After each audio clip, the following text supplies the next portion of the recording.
Another Sunday, another opportunity. The inaugural season of Big League Wiffle Ball rolls on from Intennse Arena at Assembly Studios in Atlanta, where every game is beginning to take shape and momentum can change in a hurry. One team is looking to build on it, and a fresh new team is determined to create it. The standings are tightening, rivalries are growing, and today's first matchup is ready to set the tone. Let's get Sunday's action underway. Ladies and gentlemen, my name is Sam Skibby, your host on this journey through the regular season with Big League Wiffle Ball, and beside me today is Justin Lee, your color commentator for today. Justin, thanks for being here. Oh, absolutely. A pleasure to always be here in the booth and get this kind of atmosphere here today, and it's nothing like this anywhere else in the world. Let's take a look at the rule set for this BLW season. Take a look at this short video.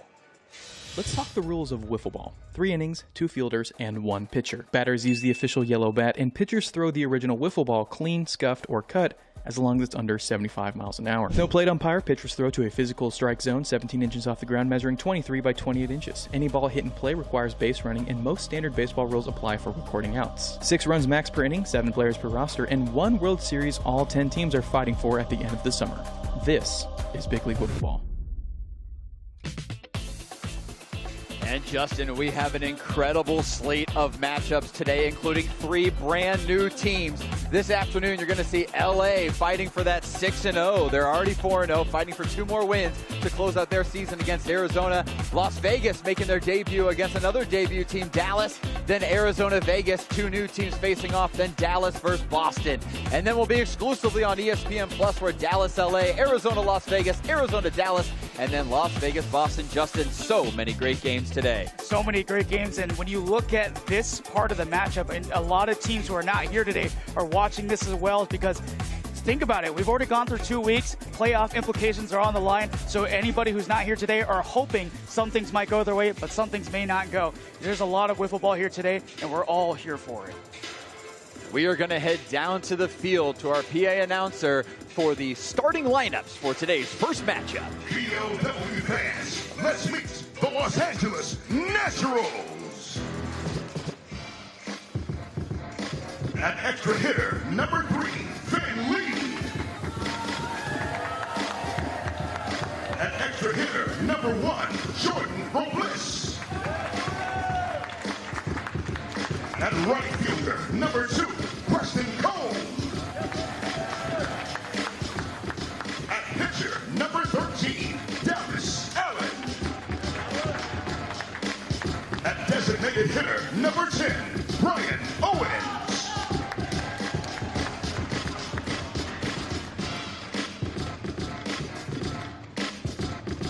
The extra players on bench number 22, Joaquin Jimenez. And left fielder number 16, Mike Whitty.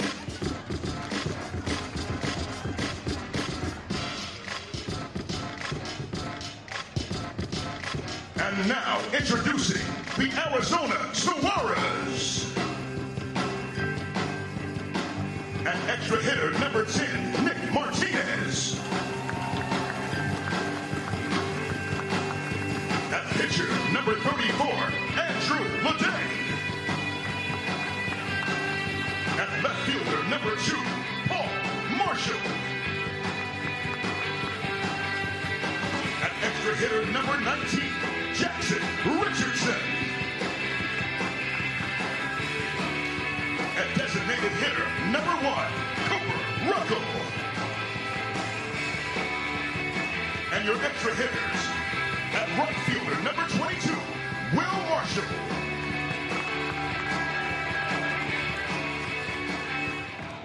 Please welcome today's umpire.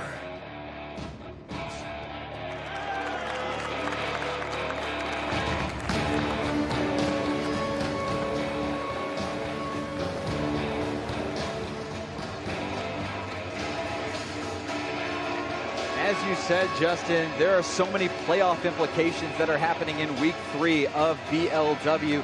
2 teams, the Philadelphia Wiffle Club and Miami Mirage, have already completed their seasons and ended 3-3. You see our power rankings pulled up for you all. Los Angeles at the top still. These are from week 2, so we're going to be on week 3 currently, but there's a lot of changes that still are going to happen, including these very important games for these three new teams. Yeah, and you talk about trying to set the tone here today. The first time we're seeing the Arizona Saguaros, I'm particularly excited for this group of guys because they have been in the wiffle ball world for such a long time. Now they get to come here, experience this atmosphere, and see how they match up against the best, and that being the Los Angeles Naturals. Andrew Ledet will get the start for the Arizona Saguaros, who is pretty well known for this style of wiffle ball on the mound. A nice lefty for the Arizona Saguaros. This team has a lot of experience. They're one of the older teams in the league, but they are very dangerous on both sides of the ball despite being 9th in the power rankings, facing off against the 4-0 Naturals as number 1. So this may seem on paper like one of the great teams versus one of the not so great teams, but it is anything but that. Yeah, and that's the power when it comes to these types of rankings. When you see the Saguaros, you see, my goodness, there's a lot of guys on here. Nick Martinez, Andrew Ledet, like you mentioned, they have probably a massive chip on their shoulders, and they've got a chance to prove it here if they can get a win against Los Angeles today. And here we go, folks, your first pitch of the third week of Big League Wiffle Ball in 2026. Andrew Ledet from Las Vegas, Nevada, 38 years old, to Vin Lee with the ball. And Andrew's going to have to settle in with the speed here. 75 miles an hour is the speed, ladies and gentlemen. Anything over 75 will be an automatic ball. 73 miles an hour off the pipe there. So 101 and really living around the edge here. Oh, yeah, absolutely. That's kind of his bread and butter, Andrew Ledet.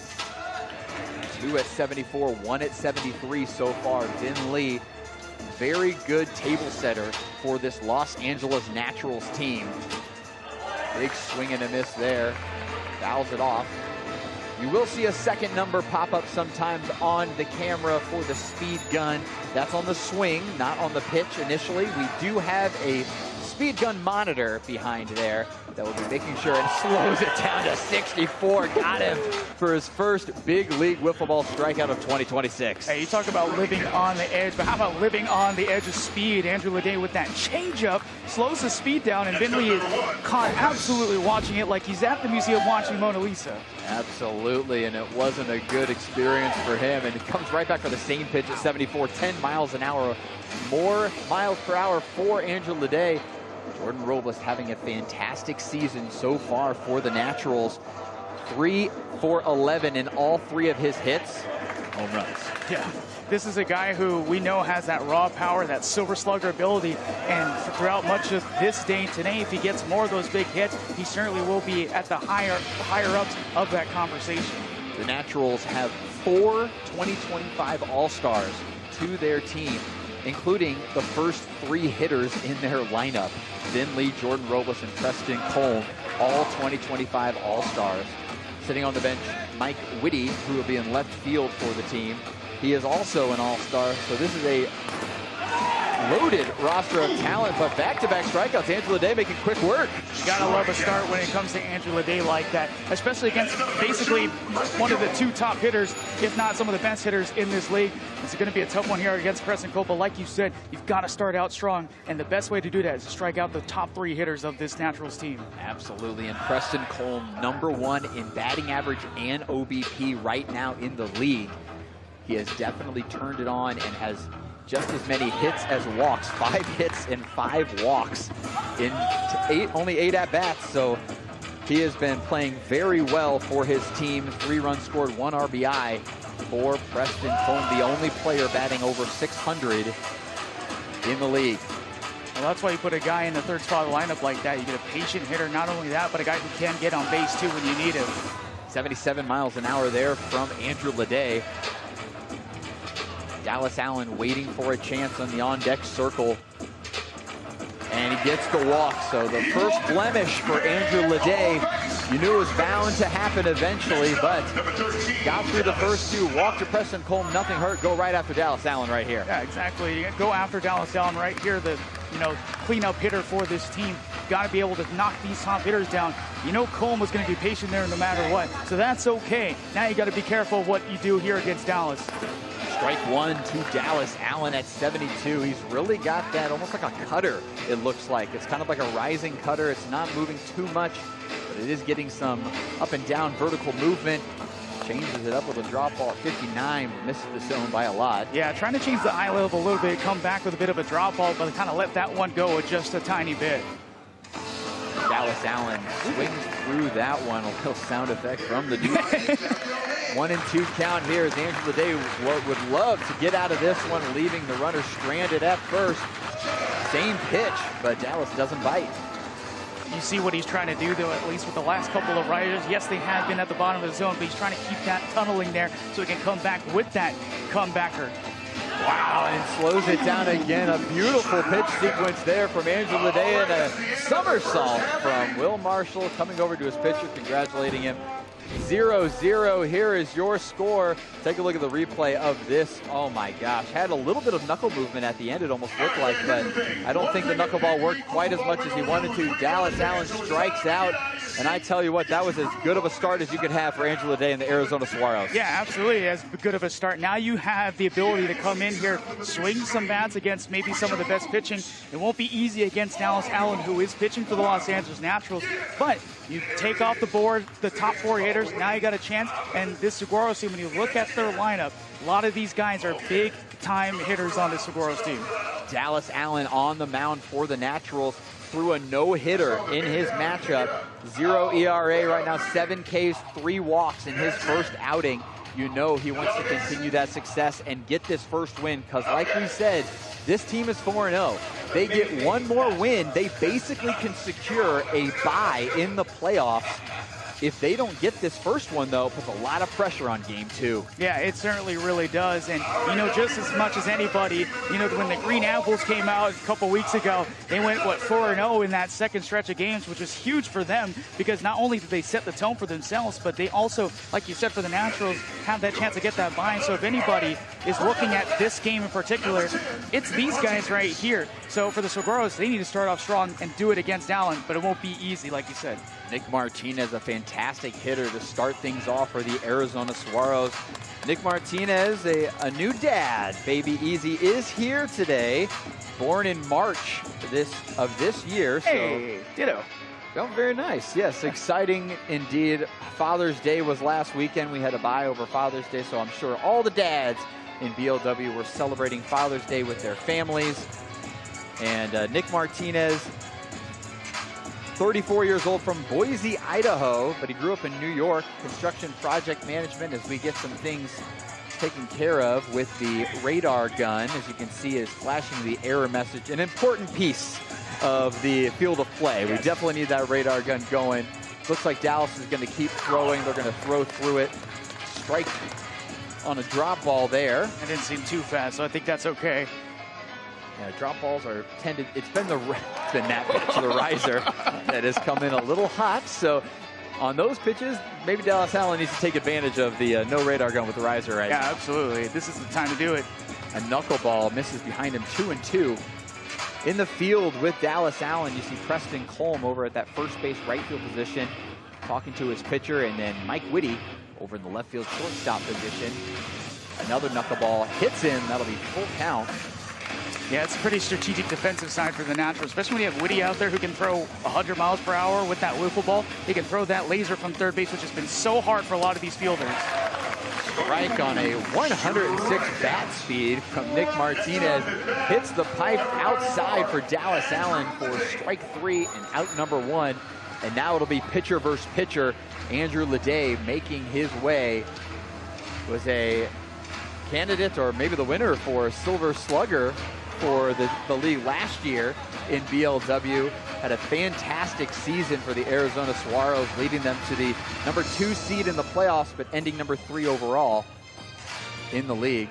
Might add maybe some of the biggest biceps in this league potentially too.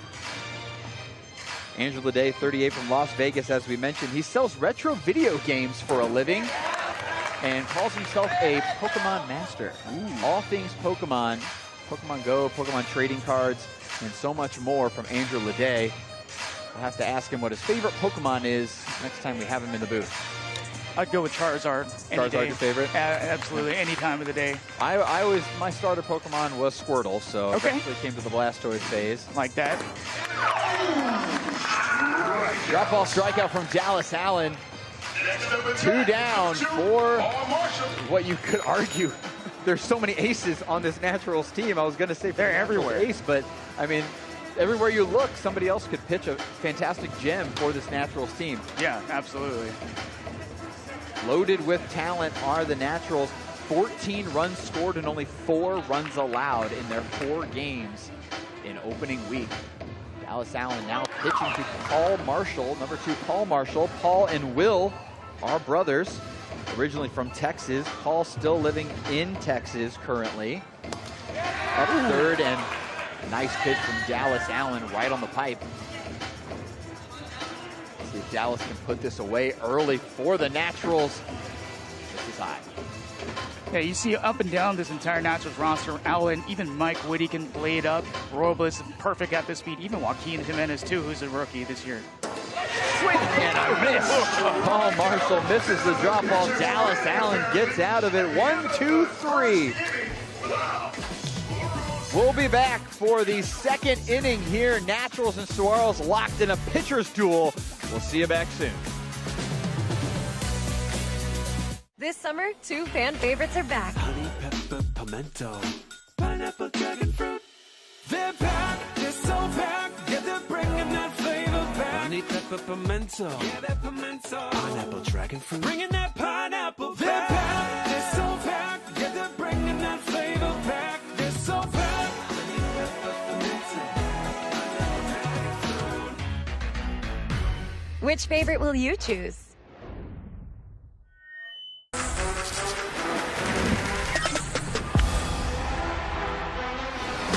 As baseball CEO of H2O, I'm here to make sure this game runs on the best hydration.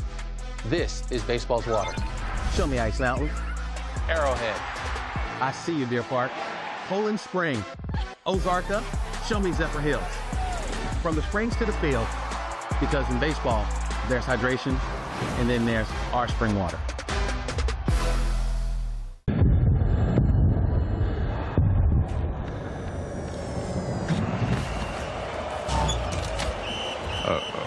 Coming through! Ay, caramba. Who put these in Messi? Only Duracell is built different, with power-boost ingredients. That's why goats like Messi only run on Duracell. Play ball! Power boost. Power boost!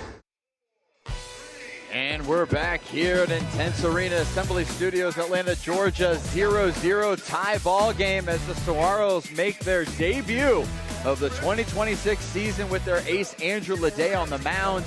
Between both pitchers, we've seen 7 hitters, 6 of them striking out, Justin. I'd say they settled in early. Yeah, this is definitely what you call a pitcher's duel when it comes to these 2 sides, and the way that Andrew Ledet started, and then Dallas Allen coming away with those 3 straight strikeouts on any of these hitters. When you have a 3-inning game like this, now you know what the game plan is. Got to figure out how to get the ball in play, and watch. Both of these teams are certainly going to be extremely aggressive coming in. I feel like both these teams have fantastic hitters, and you might be watching at home and be like, this is 75 miles an hour. These guys aren't throwing 100. They should be able to put the ball in play.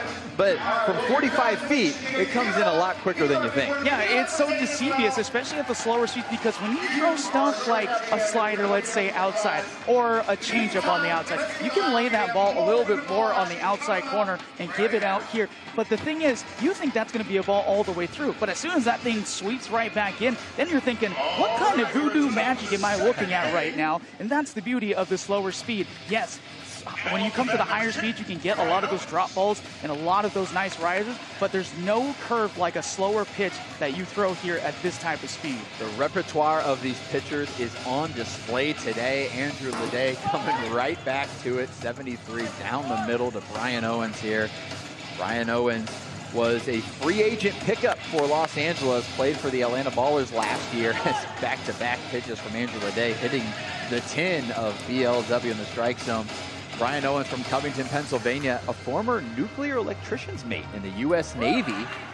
Brian Owens, now a sailplane mechanic. He went 1 for 5 with 1 RBI on opening day and earned the starting spot here today, but strikes out as Andrew Ledet continues to throw basically, I would say, 2 pitches right now. Yeah, pretty much, and it's working out as much. And when you are able to throw those 2 different pitches but change up the way that you select those pitches, it's hard for these hitters to make contact on those types of pitches because you have no idea what's going to come. Well, that was the first foul ball for the Naturals, so the first bit of contact from Vin Lee here, and it was only a matter of time before these top 3 natural hitters could get a hold of one. Vin Lee back-to-back, you know he's starting to see it well. Sometimes it takes a little bit to settle in. You see him talking to his team back there, strategizing on different pitches. 0-2 though to get this count started. Fast drop ball there from Andrew Ledet. Misses the zone. Say that's the specialty of Vin Lee, that short swing, that ability to bring the bat fast and through. You know he's reading that pitch right about that last second. When he hits those foul balls, you know he's trying to get a feel of where these balls are going to hit on that zone. When he gets a perfect one, that's his time to swing and put that thing in play. Vin Lee, 76 though. Oh. Yep, 76 miles an hour. That is not a strikeout. Wow, wow, wow. That would have been dirty. Vin Lee has been on base 5 times on opening day, and all 5 times he has scored. He's on base. Can it continue, and is this the inning for the Naturals? We will find out. You got the guy up that you want. 3 hits, 3 home runs for Jordan Robles in opening week. Vin and Jordan both struck out in their first at-bats. Now Vin Lee getting the party started. Yeah, you know this is a favorable situation here for Robles with a runner at first, too. I had a feeling he was coming out hacking there. Yeah, absolutely, 100%. Will Marshall, the personality of the Arizona Saguaros. Again, at 65. Early on that one, fouls it into the zone. 0-2 count again.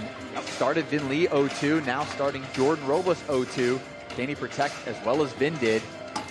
Swing over it, strike 3. Made quick work of Jordan Robles. That is rare. Yeah, he did. The first couple of pitches goes 74 miles per hour, goes to the exact same pitch after, slows it down, then gives him that drop ball at the same eye level. And Robles thought, hey, I've got some cream cheese right here, but he came up empty with the spread.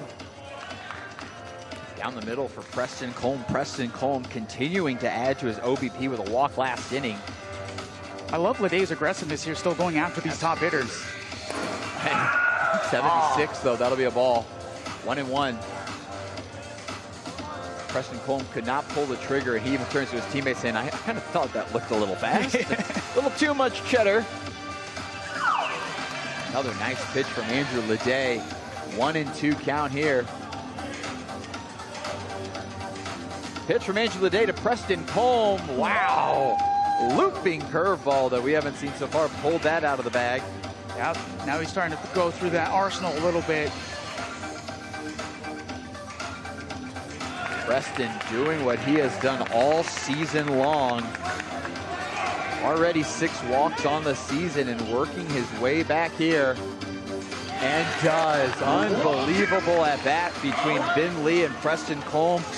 Puts Vin Lee in scoring position for Dallas Allen.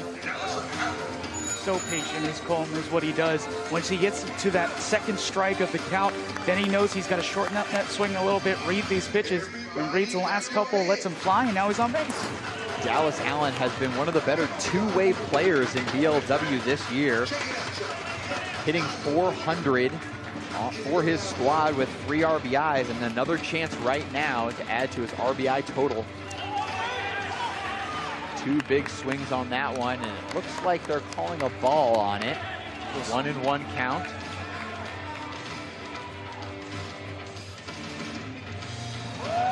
And misses. Patience. Cannot get that drop ball to work, that curveball drop to work right now.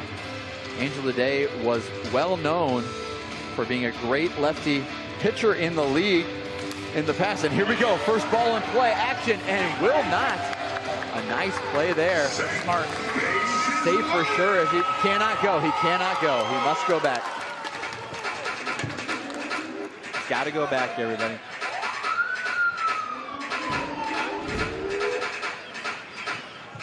The new rule is once the pitcher has the ball, once runners are stagnant, they cannot go. Yep. Cannot go. So Vin Lee trying to jump on it before he gets to the circle, but obviously pitcher had the ball when runners are stagnant, so he's got to go back to third. And this is not a dire situation here for Lede. Yes, the bases are loaded, but you have 2 outs and you have a guy on you just striked out on the last one. So now you got to just focus on Brian Owens here. Yeah, get the strikes you need early, make him swing late. It's exactly what Andrew Lede does. Just like we called it, another cartwheel from Will Marshall. Andrew Lede, a little bit of trouble, but gets out of this one. We'll come back for the bottom of the 2nd inning where the Saguaros will have another chance to break this game open. We'll be back. Thanks for joining us.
We're back, ladies and gentlemen, here in Atlanta, Georgia, Intennse Arena, where we are locked into a 0-0 ball game as Dallas Allen comes back out to the mound for the Naturals after 1-2-3 last inning in the first. And now we get our first look at the Arizona Saguaros rookie, Jackson Richardson from Texas.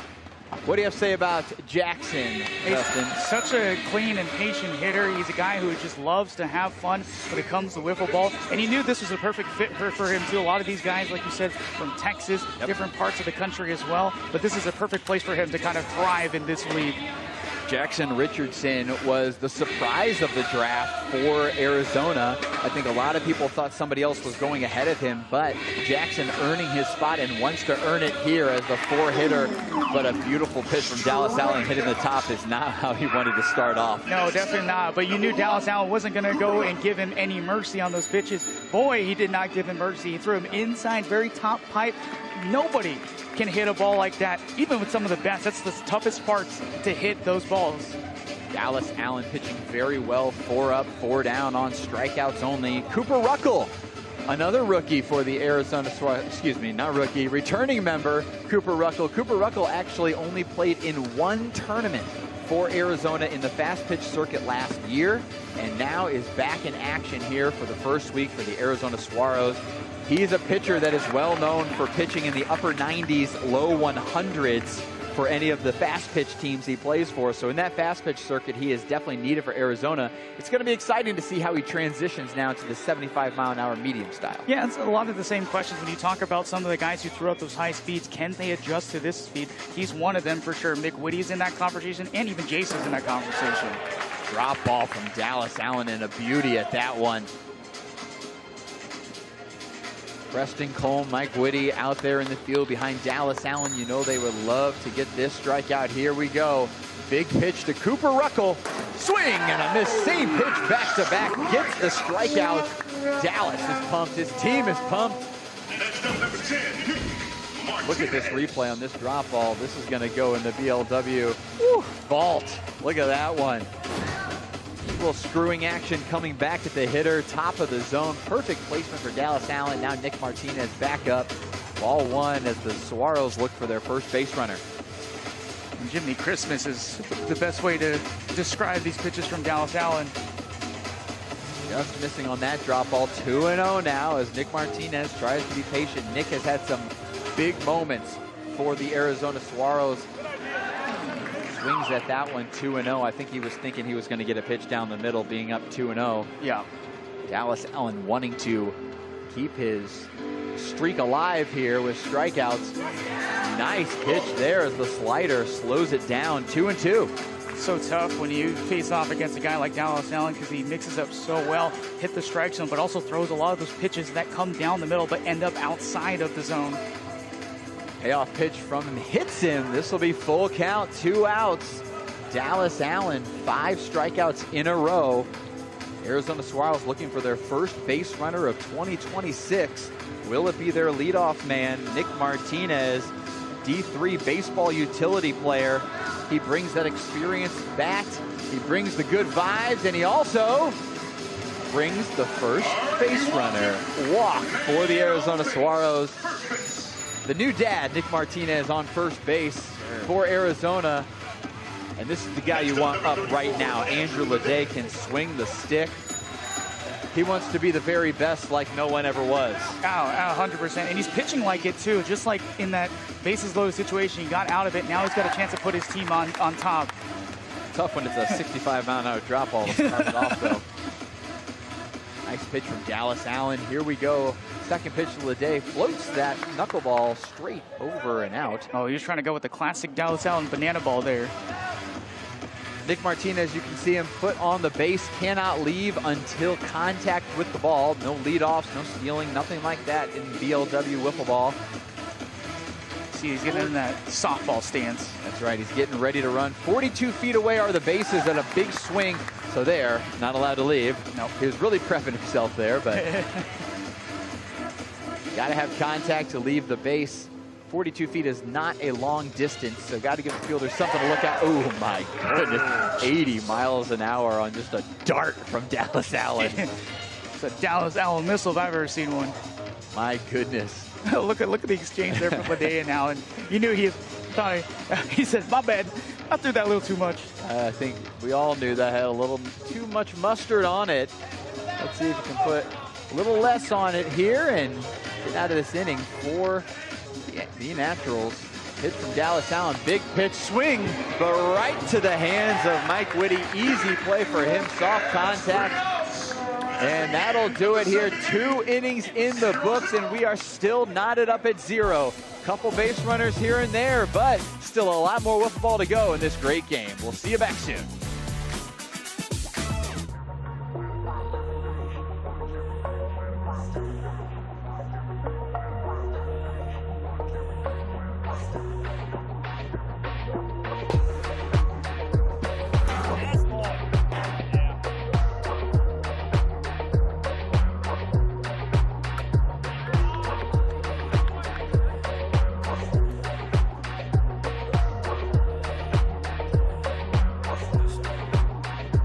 Let's talk the rules of wiffle ball. 3 innings, 2 fielders, and 1 pitcher. Batters use the official yellow bat, and pitchers throw the original wiffle ball clean, scuffed, or cut, as long as it's under 75 miles an hour. No plate umpire, pitchers throw to a physical strike zone 17 inches off the ground, measuring 23 by 28 inches. Any ball hit in play requires base running, and most standard baseball rules apply for recording outs. 6 runs max per inning, 7 players per roster, and 1 World Series all 10 teams are fighting for at the end of the summer.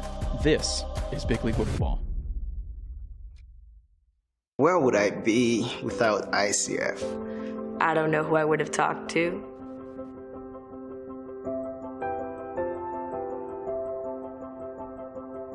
Without the foundation, I wouldn't be playing tennis, I wouldn't be at Dartmouth, and I wouldn't have reconnected with my mom. I can be whoever I want to be. Being sensitive is like my superpower. I know I'm headed in the right direction.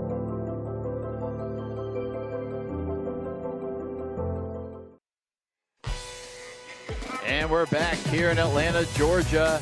We got a little home run derby on the field going on between some fans. Such great fan interactions, Justin. And there's so many great matchups that these fans are going to get to see today. Not only are we having 3 brand new teams, but 2 teams will close out their seasons today. Let's talk about the 1-3 Boston Harbor Hawks. They have such an important task ahead of them. They have to go 3-3 to give themselves a chance. Yeah, and 100%. They're also looking at a lot of the other teams who may or not be here this weekend too, saying we have to set the tone this weekend in order for us to go into that final weekend and say, hey, if we can get some wins here, we are basically putting ourselves in a chance to control our own destiny. They're certainly going to need a lot of those important games later today. Boston, you see, playing the last game of both slates so they can see what happens a little bit, but exciting games for them to end their season. And this is the first of 2 games for the Los Angeles Naturals, and they will also end their season today. But they have already clinched a playoff spot with Vinley back up for the team. They had bases loaded. They had a chance on Leday, could not capitalize. And this is the last inning of regulation. We will give you 1 clean extra innings, and then we haven't seen it this year, Justin, but the shootout would be electric. Absolutely. We've been this close a couple of times, too. Even that first weekend, we almost had that chance to have that 1v1 type of situation. I mean, I'm all for it. Why not? Do for the fans. I would love to see it.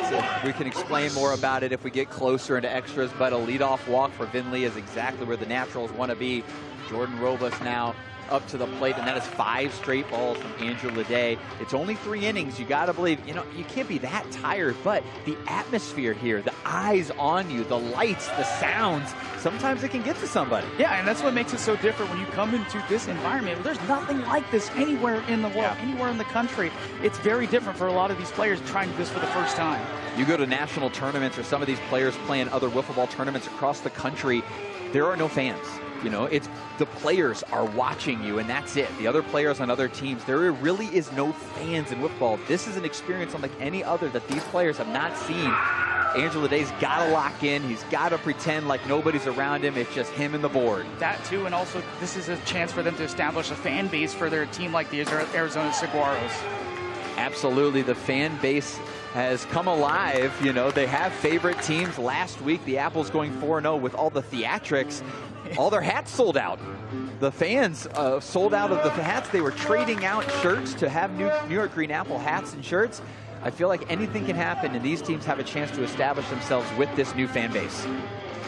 Pitch from Andrew Leday, claps his hands in angst, and that's the first 2 on base. And as we talked about with Vin Lee, anytime he's on base, chaos can happen. Now with Preston Colm up to the plate and a runner on second, no outs. Arizona Saguaros will talk about it here on the mound. Yeah, have to, at least against Preston Colm, who's been very patient so far. Like you said, 2 back-to-back walks so far today. Anything that gets into this outfield here, expect Vin Lee to turn around that third base bag. Oh my gosh, hit it off his foot. Look close. Whew. Preston Colm calling it out right away. I was wondering why he wasn't running. Only he felt that off his foot. But that's Colm. That's how you know he's got that respect. Preston Colm, a U17 national champion. And Preston Colm skies one. It goes into center field. Vin Lee will score. Jordan Robles rounding, going to third. And it'll hold everybody. Preston Colm with a double.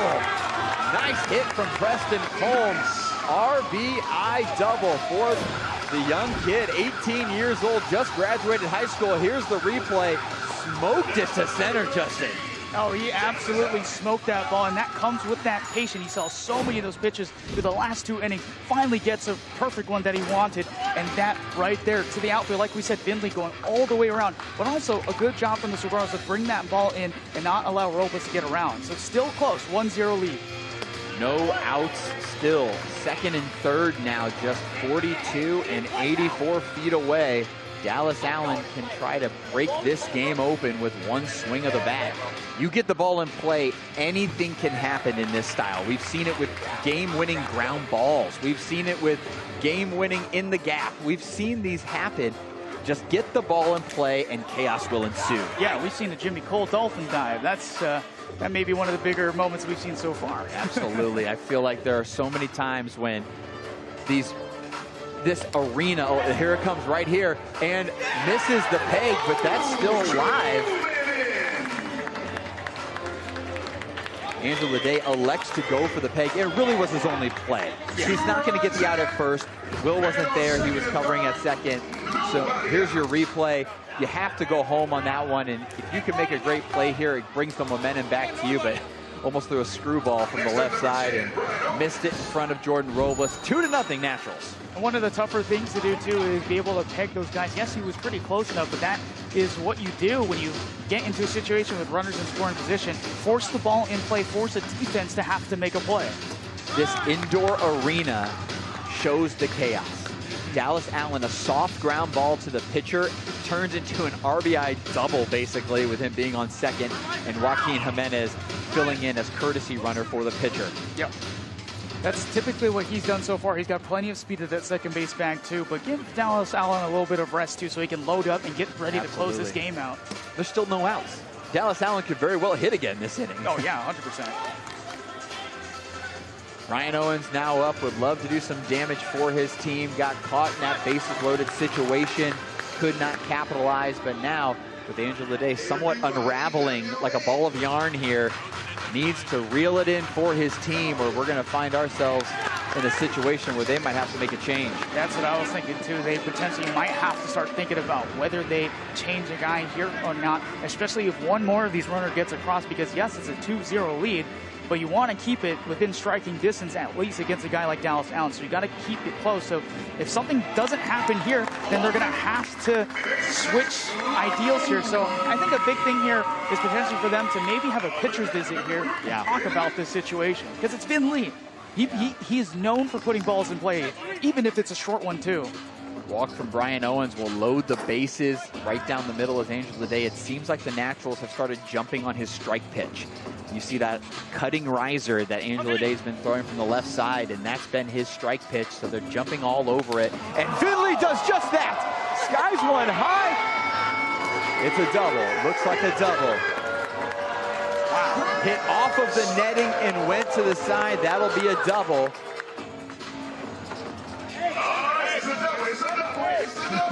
Anytime it hits off of those side walls, you can see a replay here. We have these large monster side walls with netting. Anytime it hits off of that netting and then goes over, it's going to be a double. Yeah, you can see those yellow lines at the very top bar there. That one just barely under that glass fence at the top there, and then it went out of play. That's an instant double, but how big of a hit, like we said, oh my gosh. Finley's known for putting those in play. And here's another one, Jordan Robles. They are finding it so well. Yeah, the Saguaros really need to make a change here, I feel like. There's still no outs. I'm surprised they haven't had a meeting at the mound yet. And they're new. This is their first time they've been here, right? They haven't seen the arena. They haven't seen the lights. They haven't felt the pressure of it. This Naturals team is seasoned. Yeah. They've been here. They're 4-0. They've been in not only the situation before, but they know how to win. Yeah, and especially with the guys here, it's not an easy task to do against a team that essentially it's part of their name. It's naturally built into their blood. Strikeout from Jordan Robles. First out of the inning for Andrew Lede will bring up Preston Colm, who had the double to start the scoring, and swings at that one again. Preston has been seeing the ball so well the past couple of years in every facet of wiffle ball. He's coming onto the scene as one of the best young hitters in the game. Down the middle, 75, living on the edge is Andrew Lede. And for Preston Colm, too, when he was with the Scorpions throughout the season, you knew that was a guy who was going to be patient, but you knew he wasn't going to be that guy with his own squad unless he had to go somewhere else. And now he comes to the Naturals, and now he's being that guy. Not only those walks, but driving in basically the first couple of runs for this Naturals team. Yeah, Preston Colm in the trade with the Las Vegas Scorpions that brought Connor Jaso to the Scorpions and Preston Colm to the Naturals. And I tell you what, it has worked out swimmingly for the Naturals with Preston Colm on the team. And that's a rare strikeout for Preston Colm on a changeup, 64 miles an hour from Andrew Lede. Will bring up Dallas Allen, who also had a single turning into an extra base and got an RBI from it as well. 4-0 your score here. Dallas swings through that one. Good little pitch right there, but that also is the one that they're really pulling the trigger on, is that little riser cut right back into the zone, but he was just a little over it. Ball two now, or ball one, excuse me. Next pitch from Andrew Lede. He loves slowing it down, and like you said, it kind of tunnels it underneath.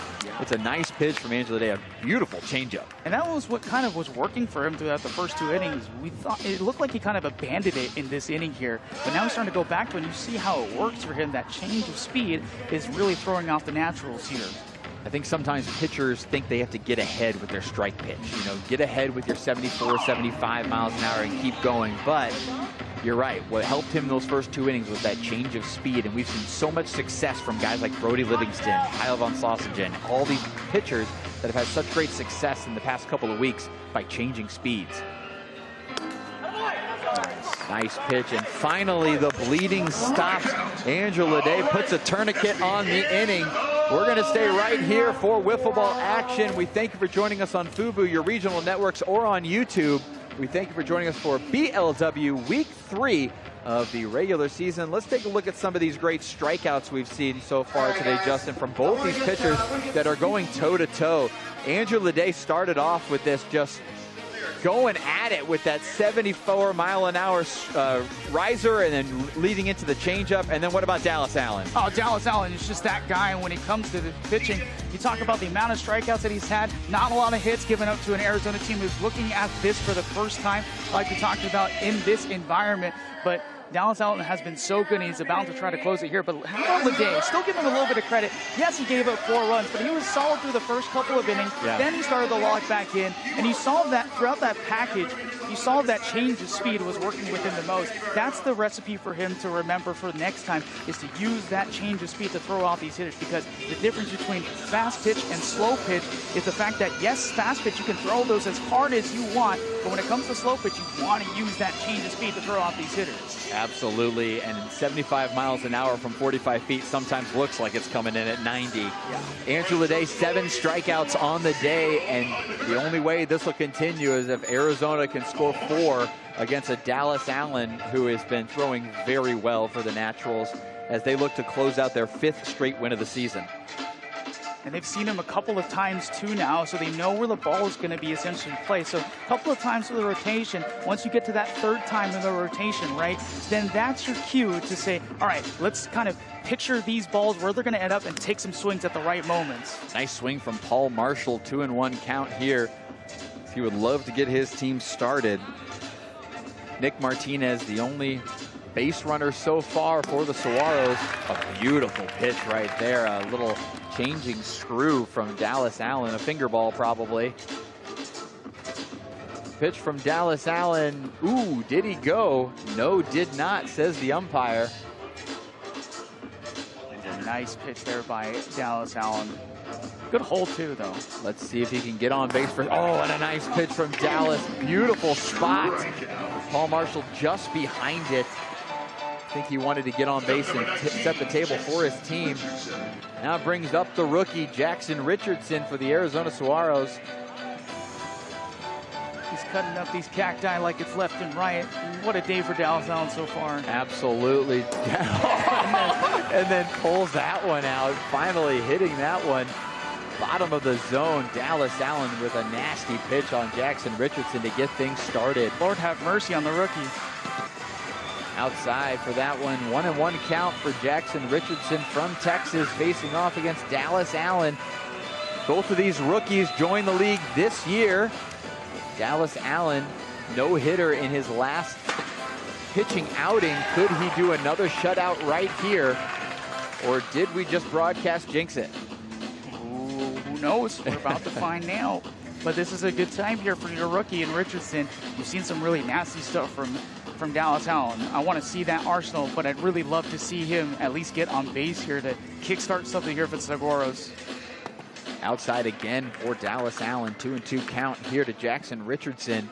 1 out in the bottom of the 3rd inning here in the first game of slate number 1 of Big League Wiffle Ball, June 28th. A nice foul ball from Jackson Richardson to stay alive on the inside pitch. Oh yeah. DJ getting everybody pumped here in Intennse Arena. Dallas Allen pitch again. The drop ball works for him. It seems like that's the one he's going to with 2 strikes, and it's been so effective because hitters have been behind it or it's frozen. That's why Dallas Allen is some of the best, if not maybe one of the best pitchers in this league when it comes to the slow pitch style, because he can curve these balls at so many different places in so many different ways. You just saw it on display in that last AB. Cooper Ruckle, number 1, gets hit by that one. It's going to have to be a 2-out rally for the Arizona Saguaros. In BLW Game Day Live, the Saguaros said they were going 4-0 today, but they're going to have to do a quick 4-0 run on the scoreboard to even get the first win. Still got plenty of games, though, to at least try to get something today. The #1 seed in the power rankings, the Los Angeles Naturals, versus the #9 seed in the power rankings, the Arizona Saguaros. 2 strikes now to Cooper Ruckle, the last hope for Arizona. And here we go, folks. Dallas Allen on the mound. Cooper Ruckle at the plate. 2-2 count, 2 outs. Bottom of the third, can Dallas Allen close it out? Oh, curveball misses. Full count. Trying to go with the banana ball. Just needed a little more drama added to this. Big pitch for number 13. Here we go. Misses low. Cooper Ruckle.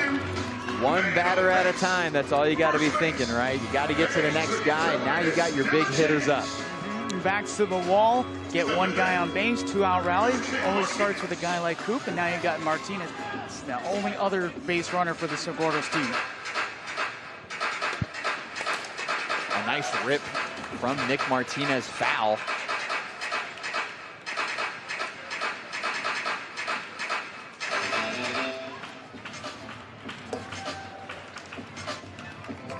Dallas Allen pitching to Nick Martinez. Low, 1-1 count. You never know if the Arizona Saguaros can get something started. It puts a lot of pressure on a pitcher to get the last out.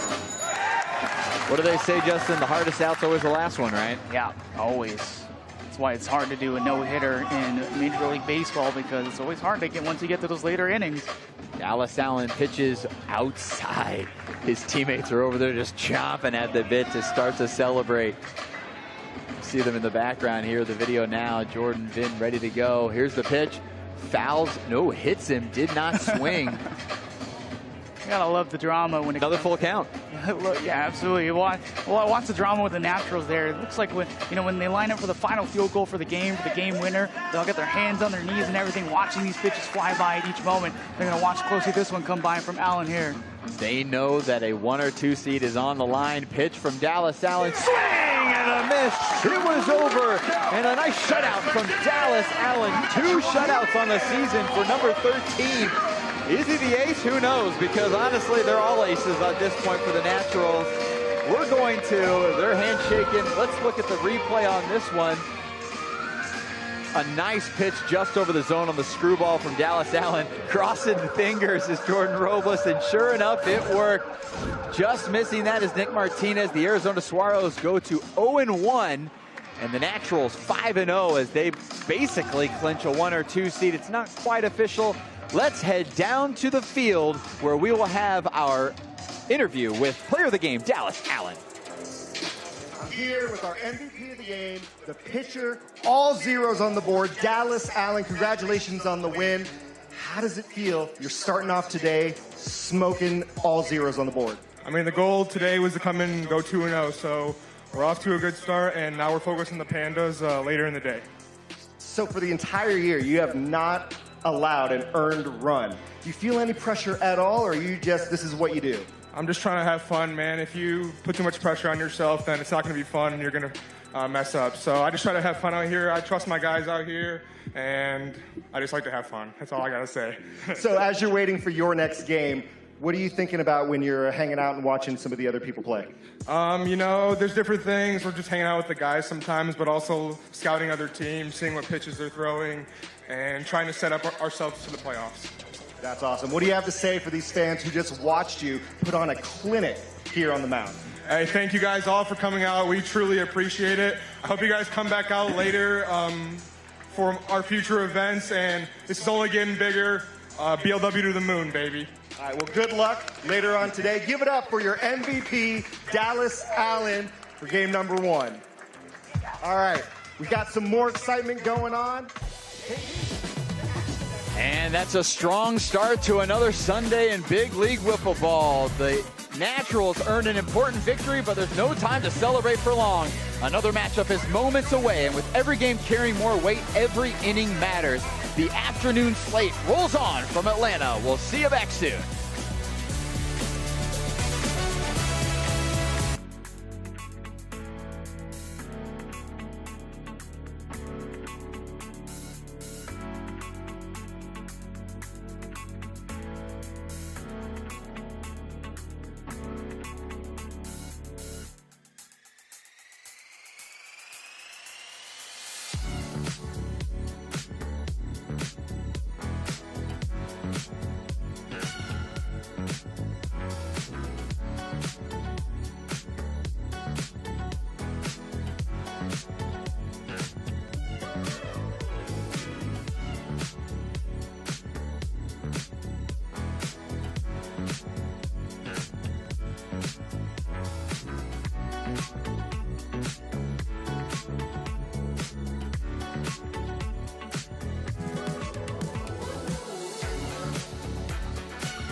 Two new teams are set to make their BLW season debuts. With the season already beginning to take shape, every swing and every pitch could make the difference as these teams will have to fight for their first win of 2026. The next game is set from Intennse Arena at Assembly Studios. Big League Wiffle Ball continues right now. And we thank you again for joining us in Intennse Arena. My name is Sam Skibby. Fans are everywhere, folks, but we have Jordan Robles here with me for the next 3 games on FUBU, your regional networks, or on YouTube. We thank you for joining us in Atlanta, Georgia. Jordan, team got a big win last time, and you are 5-0 now. Yeah, I mean, we played a very great team. The Arizona Saguaros, Lede threw great, but with that being said, we got a great matchup. 2 teams playing for the first time. Las Vegas Scorpions, #2 in the power rankings. Dallas Pandas, I believe they're #5. So we got a great matchup, 2 good teams. A lot of questions will be answered today. Yes, the Las Vegas Scorpions are such an interesting team. It's a team that has played and will play together all year long in tournaments and in other places as well. This is the first matchup for both of these teams, and like you said, Las Vegas, they were the top of the preseason power rankings and have slowly moved down week by week because other teams have proved it, and now it's their chance to prove it against a Dallas Pandas team that is sitting in the middle. Yes. I want the power rankings have, as you can see on your screen, Los Angeles, New York, both 4-0 teams, now 5-0 as Los Angeles. Vegas, even though they're 0-0, no wins, no losses, they have to prove it right now, and this is the squad. They want to come out swinging. They are 4-0 or bust to stay at the top of those power rankings. They're a good team on paper, so that's why we play the games on grass. Ben Doolin is on the mound, the rookie sensation for the Dallas Pandas. Caleb Jeter and Ben Doolin, friends, and have been drafted together for this Dallas Pandas team. Ben Doolin will be on the mound. He's very well known for fast pitch, not so much for the medium style as he looks to prove it today. Dustin Staggs, the leadoff guy for the Scorpions. Up to the plate, big swing and a miss from Dustin Staggs as we'll get started. Ben Doolin looking to get it started for his team, hits the pipe and does that well. First out for Ben Doolin and first out for the Scorpions team, as this is new for both these teams, Jordan. Yes. You played in this atmosphere. You had the advantage over the Saguaros, playing 4 games and knowing how to win in this environment. How is it important for both these teams to settle in quickly? I mean, it feels like the game speeds up when you're out there with the bright lights, the music, the fans. So really just embracing the moment and enjoying it, not putting that extra pressure on yourself. It's the same wiffle ball game we've played our entire lives. Just embrace this moment and enjoy the show here. That's why I feel like the Justin Lee, James Lee for the Scorpions is so important. Yes. Those bench guys that can hype you up and keep you grounded. Absolutely. Because this Scorpions team puts a lot of pressure on themselves to do well. They're ranked high in the power rankings, so, you know, if you don't come out firing in a 6-game season, it could get early really quickly, you know? Put a lot of extra pressure on yourself if you lose that first game in a 6-game season club. Foul ball from Stephen Hayden and almost had it. Here's your replay from Ben Doolin. Take a look at this. Ben ranging to his left. Almost gets there, one hand on the ball, but could not take control one-handed. Ben Doolin back to Stephen Hayden. Got the drop ball working. And Jordan, you know Ben Doolin as a fast pitch pitcher across the country, but Ben Doolin, oh, a nice hit there from Stephen Hayden, who was on it. Do we know anything about Ben Doolin from a medium pitch? No, there's a lot of questions about him specifically. We know he's a very good fast pitch pitcher, but can he change speeds? Can he stay under the limit to 75? But right now, great job there. 2 batters, 2 strikeouts. So it's a big adjustment, though, for the offensive team as well. The Las Vegas Scorpions, although it's 75 miles an hour, it's still very quick. You see this 72-mile-an-hour riser hitting pipe. You and I have seen, we've been on the mound, we've seen our teammates do it, we've seen other players do it. The riser is the one that is reading hot. Oh, yes. It feels like it's reading hotter today than normal, but it's the same for both teams, so you got to figure it out. Umpire was looking the other way. I don't think missed that call. We're going to think they're calling it a ball. Swing and a miss there. 1-1 now. Dropping the dirt. Skibby Tails oldest time. Best pitch in wiffle ball. Dropping the dirt. Best pitch in wiffle ball indeed, and one that you have perfected, my friend. 69 there from Ben Doolin. Number 9 for the Dallas Pandas. Pitching to Sawyer Bean. Go, buddy. Jordan Robles signing autographs here in the booth. It's a great day here in beautiful Intennse Arena in Assembly Studios. Oh, stick a ball right there. 73, middle of the zone, crows Sawyer Bean.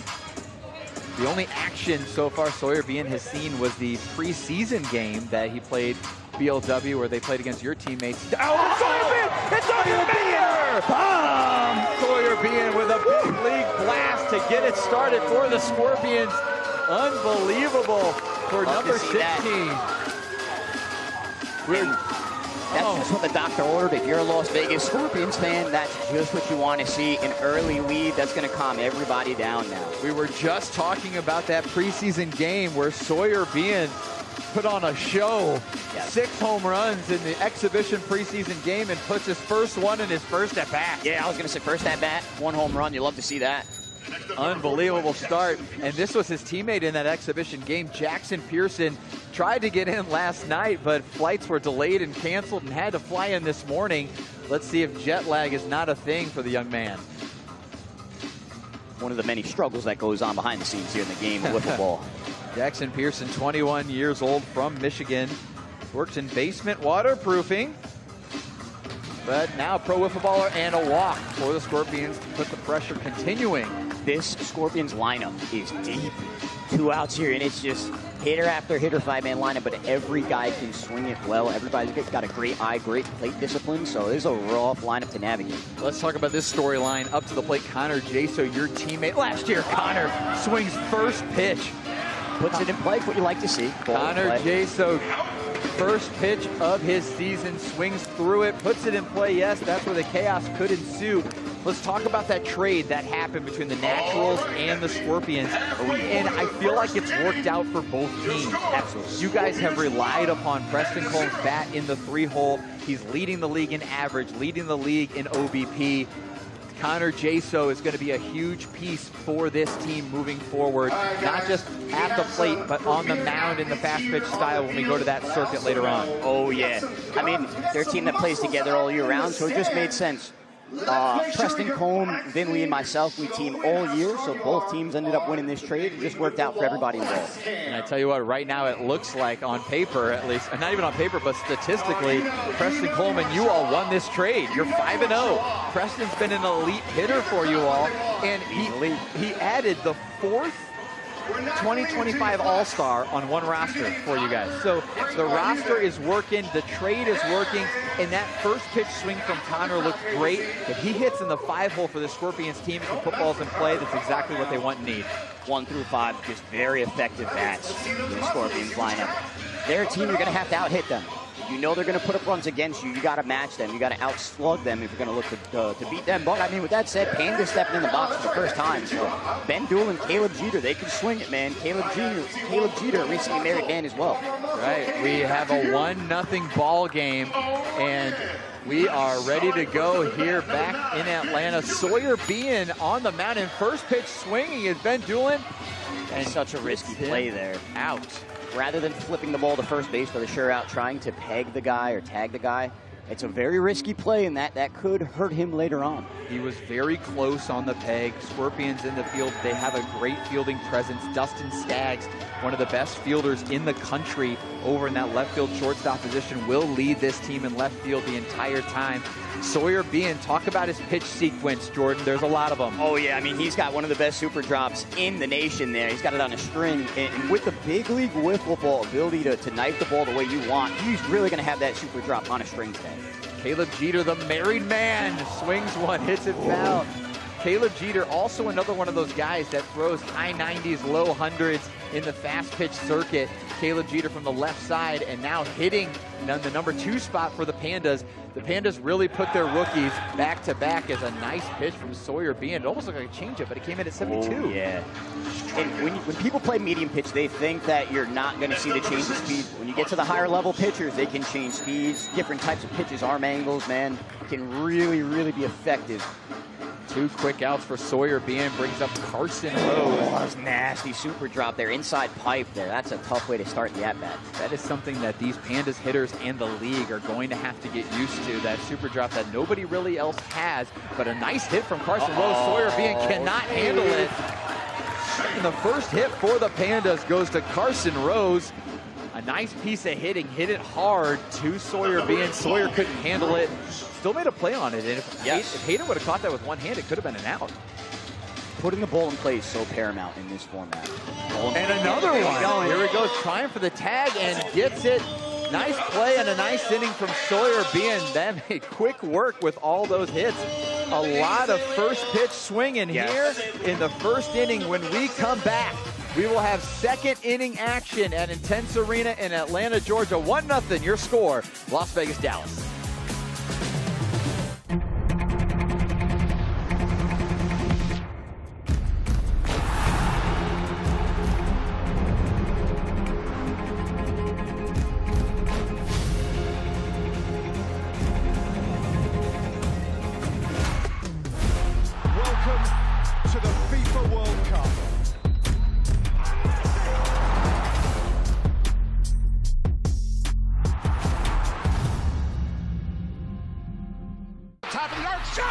First-time attendees can claim complimentary tickets while seats last. Just fill out the form and claim your tickets. This is more than a moment. This is who we are. Feel the energy, the crowd, the passion of Atlanta United at Mercedes-Benz Stadium on us. Big moments await. This is Atlanta United.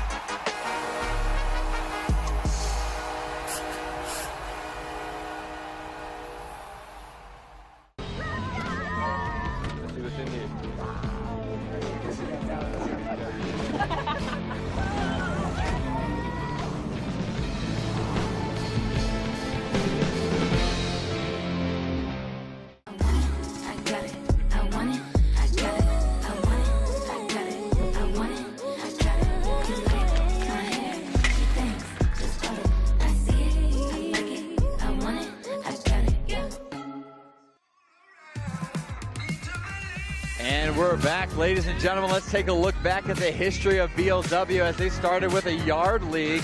This is Rose Field in Arizona. Take a look at these youngsters now playing in the league. Far right, Commissioner Logan Rose. I mean, I tell you what, from backyard beginnings now to the big stage, Jordan. I mean, this is the penultimate event in wiffle ball right now.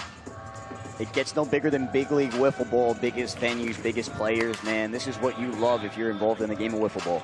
And there's still more to come in this winter. We have the fast pitch circuit and tournaments around the country.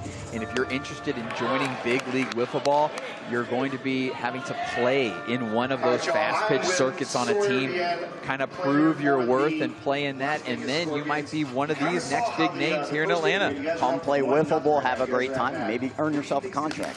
Absolutely. Ground ball from Dustin Staggs, who leads it off again for Vegas. Scorpions have a 1-0 lead, but Ben Doolin pitching well. Tries a super drop himself there, looks like. Just missed it. Dustin Staggs wants to start this off right, and any hit to the left side is going to be a hit, Jordan. It should be very difficult to make that play, but with that being said, the teams that can make that play, what do you do to that now? Absolutely. If it's going to come right to the shortstop left field position, it comes right to you, and they cut that throw down to first, that's going to be when you're going to make those outs from that end, but that was just a nice piece of hitting from Dustin. Oh, yeah. And now it looks like both teams are starting to put the ball in play. We saw a lot more strikeouts last game with the Naturals and Saguaros. And now we have a lot of balls in play, ground balls, fly outs. We're seeing it all here in this game. You're getting a lot of action, folks. Scorpions look very comfortable in the box, second time around in the order. And Stephen Hayden, he's a guy, if he gets going, man, it'll be bad news for those that play Las Vegas. That was too hot, so that was ball. It'll be 2-1 count now, I believe, as that one did not count. And he swings through that one, foul ball again, 2 strikes. Like you said earlier, any ball on the ground to that left side is so paramount, almost an automatic hit. With a runner on base, putting him in scoring position is paramount here. You need some insurance if you are Las Vegas. We were talking last game about just how much this venue adds chaos to the game. Oh, yeah. You can throw anywhere. It hits the netting. It stays in play. There really isn't a lot of out of play unless you're throwing it over the fence. And a strike 369 from Ben Doolin. Nice pitch to get Stephen Hayden swinging. 1 out in the inning. Take a look at this replay, folks. A nice pitch from Ben Doolin. Just screwball action hitting inside pipe. Stephen Hayden swings over it. Knuckle drop, misses. The amount of pitches, Jordan, that some of these pitchers have, 77 on the riser. Does not count. Risers always are reading hot. It seems like that's the one pitch. But the amount of pitches that some of these pitchers have is amazing to watch. Oh, yeah. You start adding, like, finger ball variation to those pitches as well. You know, 8, 12 pitches some guys have, different arm angles, so. Dallas Allen threw a finger ball last matchup on a little change finger ball that he had on his screwball. A nice pitch there from Ben Doolin as he works that riser a little bit better with the speed. Dustin just waiting for a chance to get the wheels turning. Top pipe. I'm shocked he went back to that drop. That's the pitch that sort of hit out in his prior at bat, but better location for it. Ended up getting strike 3. Much better location when you start that up top and it hits the top of the pipe, then you know you're in a good spot. Jackson Pearson now up, put a ball in play last time. See if he can continue to do some damage for the Scorpions. Riser 68. Looks like he's trying to, attack the zone early in the counts and then add that drop ball as he's ahead. But if he can get out of this, keep it 1-0. Dallas is still in this ball game. One swing of the bat could tie it. Dallas Pandas, nothing to snuff about. Like we saw in the pictures, they've started this style. They played this style as a nice hit. That's going to be up. Dustin Staggs is going to keep going. He's not stopping. Way over it goes. Slide. Jackson Pearson will end up at third base. Great base running there from Las Vegas, man. Great base running. He's heading back to second base. Umpires are saying he's going back to second. What a slide by Dustin Staggs. Take a look at the replay, folks. A beautiful hit by Jackson Pearson waiting on the ball. Gets past the right fielder, Jackson Blum, and Dustin was going the entire way. He didn't scorpion like we saw in week 1. We saw a lot of scorpions slide into home plate, but that was a great example of a head-first slide out of Dustin Staggs there. This turf, indeed, stops you on a dime. Very unforgiving, this turf. I wiped out round and third in game 1. I hope nobody saw that, though. Connor Jaso up for his second at-bat in a Scorpions uniform. Outside it goes. Connor Jaso has been coming into his own as a hitter the past couple of years. Well known across the country as being one of the better pitchers in the world. But now, when you add an arsenal of hitting to his repertoire, then we get a very dynamic player here. Beat on both sides of the ball. Staying very balanced. Looks like he's seeing the ball very well. Just that first hit will be great for Jaso. Connor Jaso gets hyped more than many people in the world when it comes to wiffle ball. He can get his team excited and ready for action, and a nice job there. Gets the walk for the tall Connor Jaso.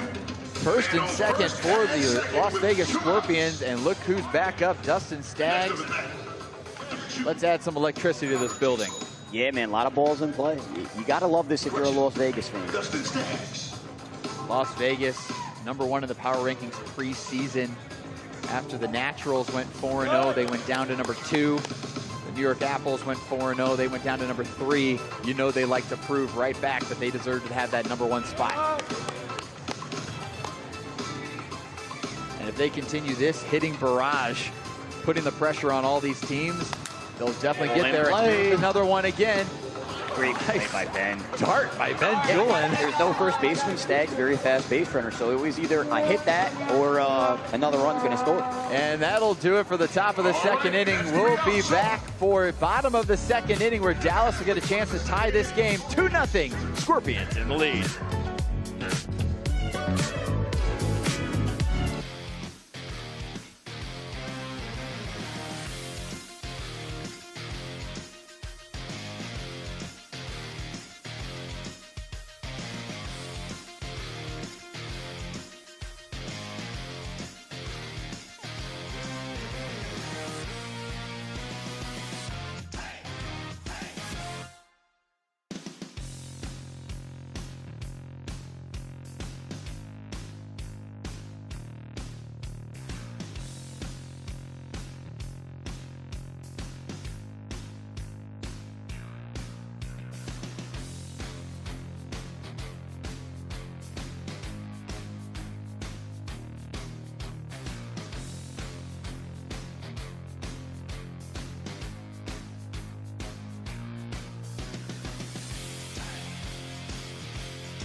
We're back here at Intennse Arena and Assembly Studios in Atlanta, Georgia. 2-0 ball game. Scorpions on top. 2 runs on 3 hits for this Scorpions team that continues to put balls in play. Sawyer Bean pitching very well, starting that off to Luke Rose. That was some queso on that one. We've seen 3 roses in a row right now as Carson Rose, 1 pitch, 1 single.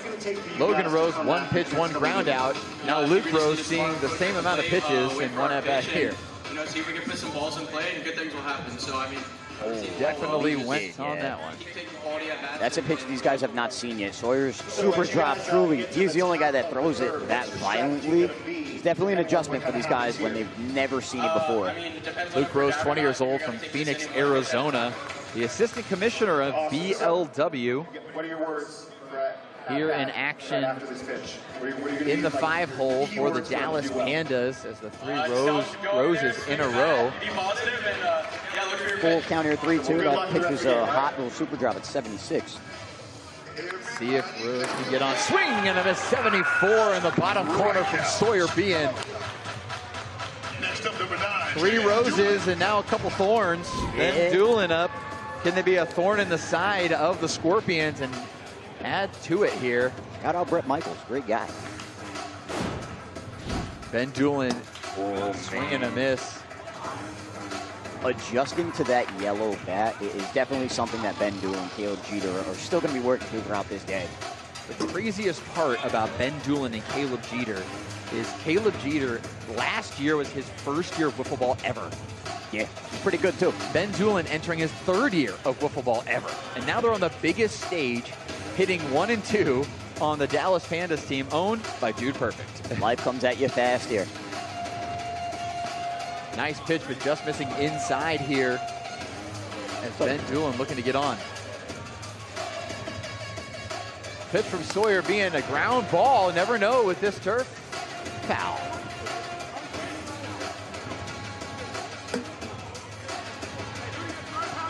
Between the spin of a wiffle ball and the seams on the turf, you never know. Yeah, you could take one bad hop, you know. Another example where 75 miles an hour, it's still very quick. You know, we're only 45 feet away, so there's not a lot of time for the batter to swing in that yellow bat. Hard to square the ball up. Absolutely, full count is 3 foul balls in a row. Ben Doolin fighting well. Got a heavyweight matchup here. Sawyer being losing all of the balls. And Jordan, the bucket is there to keep pace of play moving. Yes. There are 5 balls in the bucket, but they are cut or scuffed the same exact way. So you're only allowed to bring out the same style of ball. Swing and a miss on the drop ball. 71 miles an hour from Sawyer Bean. What a spot there, man. That screwball, almost a two-seamer inside pipe. He's got that ball in the string today. He looks great so far for the Scorpions. Most players, I would say, use the cut balls that you'll see. We've seen some people. That's nasty, man. Beautiful Pulling over a cliff, that drop there. That's violent. Take a look at the replay. Woo. Oh, man, that's some of the nastiest movement. And goes right back to another nasty pitch. Throw it again. 0-2. Oh, my goodness. Pitch from Sawyer Bean and just misses through it a third time. Way outside. We've seen Grant Miller of the Chicago Bats throw scuffed ball only. No cuts on his. Just scuffed them off and gets it. Strike 3. Looking, froze Caleb Jeter 3 times. Sawyer Bean looking great on the mound. When we come back, folks, we will have the final inning of the second game of this matchup. Scorpions in the lead, 2-0 over the Dallas Pandas. We'll see you back soon.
And we're back in Atlanta, Georgia for Big League Wiffle Ball. You see the power rankings, Jordan, on your screen right now.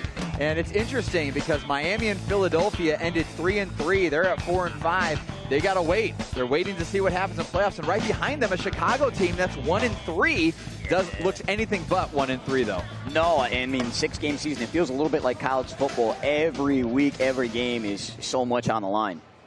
Atlanta, the only team 0-4 at the bottom of the rankings, and technically they may not be out of it yet, depending on what happens today. There are some teams that could go 1-3 if they go 2-4, or excuse me, 1-5. If they go 2-4, they may be able to sneak it out, but only 6 teams will make the playoffs at the end of July, leading to the World Series matchup in Orlando, Florida at ESPN Wide World of Sports on ESPN2.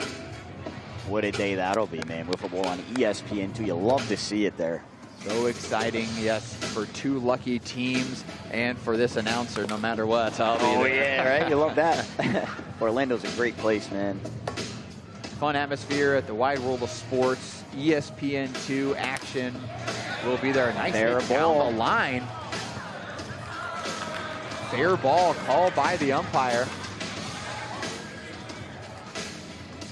Some fans are out there talking too. A little smack to the umpires going on. I believe they thought it was a foul ball. But a nice hit by Stephen Hayden nonetheless down the line, and a nice pitch there from Ben Julin. You're right, the pitches do look like they're coming in hot. Yes. Just that late life movement from some of these pitchers that gives them that extra oomph at the end after the speed's already picked up from the radar gun when it leaves their hand. Action is aplenty here in week 3, game 2 of BLW. We thank you for joining us on FUBU, all your regional networks, and on BLW YouTube.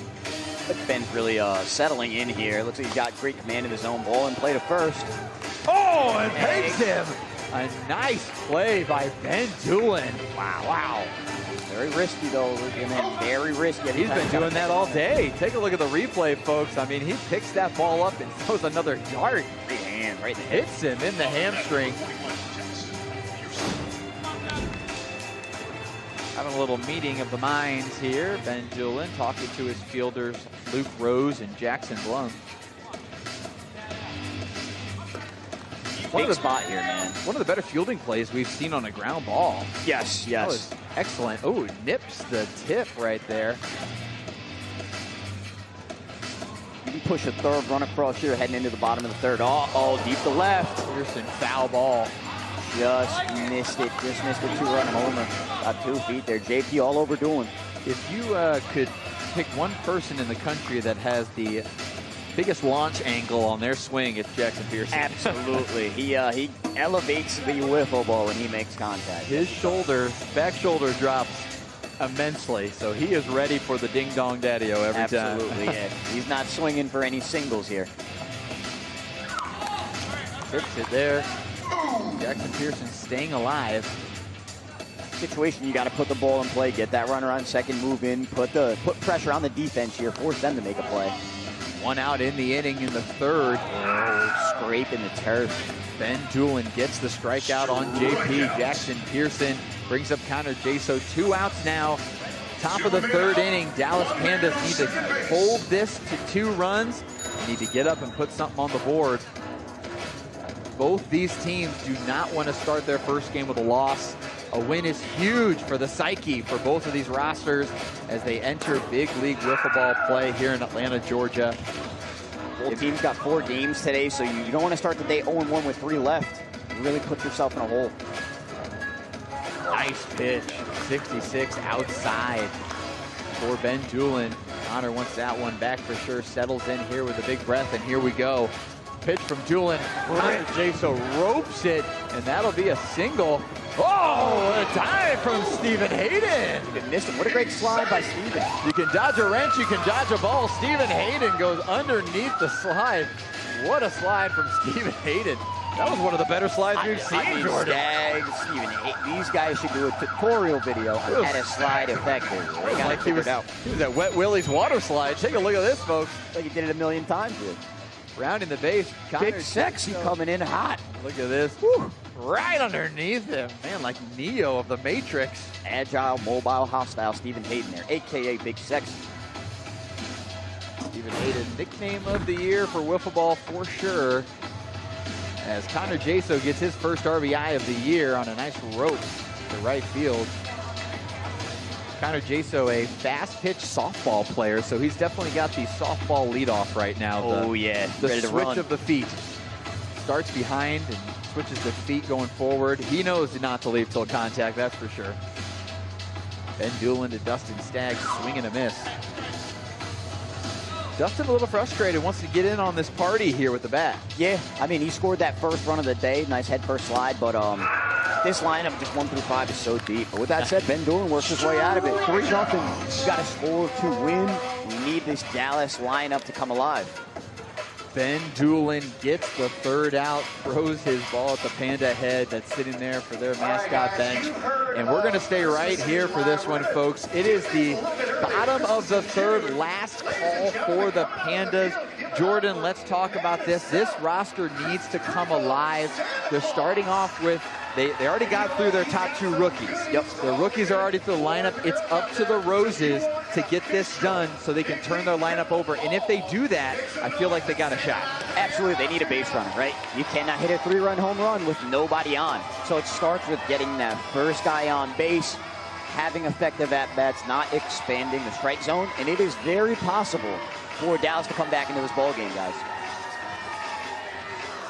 Fans are excited. Santa Claus on the field, throwing out snowballs. Here we go.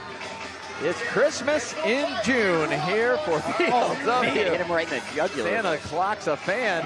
Sunglasses knocked off. There. Oh, boy. Oh. You never know what celebrities will show up, Jordan, here in Intennse Arena, Assembly Studios in Atlanta, Georgia. Sawyer Bean coming out.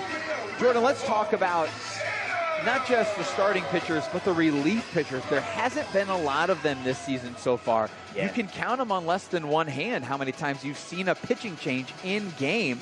It's worked out for some teams, though. It's really changed the momentum and changed the eye level of the hitters. But I feel like we're still not going to see it a lot. There's only 3 innings. When that rule where if you pitch if you throw one pitch in a current game, you're wiped out for the following. So that forces managers to make some difficult decisions moving forward. Here we go, bottom of the third, last chance for the Pandas. Looks like it hit him. Carson Rose will head back, foul ball. Sawyer Bean would love to lock up this win. Yep, that first out is imperative. Scorpions, a team with a lot of personality. Dallas Pandas came in with the Pandas hat on. Both these teams want to hype up this crowd with a win in a big way, and the Dallas Pandas can make a comeback. That would be super exciting. And here's a ground ball. Flips it to Stephen Hayden for the out. That'd be the first time he flipped the ball there. That's great. You love to see that. Commissioner Logan Rose now up to the plate. You saw the picture when he was real young when the league started. Now up to the plate for the second time here in Big League Wiffle Ball 2026. Seeing the fruits of his labor play out now. Now he's got to turn it on and do some action here for his team. Sawyer really has that ball in the string today. That drop, that screwball working very well. Riser misses up. 3-0 here from Logan Rose. This light better be red, man. Down 3, no one on. Yeah, no sense in swinging now. You got to get on base for your team. Like you say, pass it and does it. Easy one to look at for sure. He'll pass the torch on to Luke Rose. From commissioner to assistant commissioner now. That's at number 5, Luke Rose. Luke Rose attends the University of Arizona. He also said that if he was 4 inches taller, basketball would have been his sport. So I mean, I live those struggles every day of my life, so I agree with him. 2-0. Logan Rose worked the walk. Luke Rose, 2-0 count here. 6 in a row to the Pandas. Sawyer. Sam. We're getting nervous, Sam. Is it too early to be nervous? I don't know. Shouldn't have talked about relief pitching. Oh, boy. Now, Luke Rose, tying run comes to the plate. And this is the guy you want up. This is why they drafted him, Jordan. Ben Doolan for the big hit. This is what they need. Nobody, or 1 out, and you got Jeters getting a guaranteed at-bat here. I do not see a double play happening. I could have just jinxed it, though. I hope I didn't. We're about to find out. There's only been 1 double play so far. It was a line drive catch when Guts caught somebody off the base. Witty there, my guy, Los Angeles Natural. It's a little bit late on that fastball, looked like there, Ben Doolan. It's a ground ball. It's going to be another nice flip. They call it out. Moves the runners to second and third. 2 outs here, runners on second and third. Still 1 swing away from tying the game and into the box. Newly married man, Caleb Jeter. If there's ever a guy that has the momentum, the fans on his side, it's Caleb Jeter right now. Set the arena off. BLW cookie cake presented to him and his wife before the game. Big pitch from Sawyer Bean. Falling off the cliff. I will never root against a Jeter a day in my life. One swing away from tying this ball game. I'd love to see it. I want to see a shootout, Sam. That's what I want to see. I tell you what, it seems like there were so many chances. I felt like it could have happened even in your game. I was thinking. Past one, 0-0 ball game. Pitchers were pitching well. It's like, okay, do we have our first chance? And we've seen a couple games go into extras, but never quite going the distance to the shootout. Pitch to him, strikes him out to end the game. Jeter gets 1, 2, 3 there on the strikeout from Sawyer Bean. Pandas put on some pressure, but it's not going to be enough. Scorpions take the final 3-0 and get their first win of the season. Jordan, it was a great game, but the Scorpions' offense was just too much for the Pandas. Very deep lineup, 1 through 5, man. It's a very difficult lineup to navigate as a pitcher, and when you don't score runs, Sam, it's very difficult to win ball games. So this Pandas team, you hope that they get the bats going in game 2 today. I tell you what, let's head down to the field because you're going to have another pitcher. Sawyer Bean is going to go downfield for our on-field player of the game interview.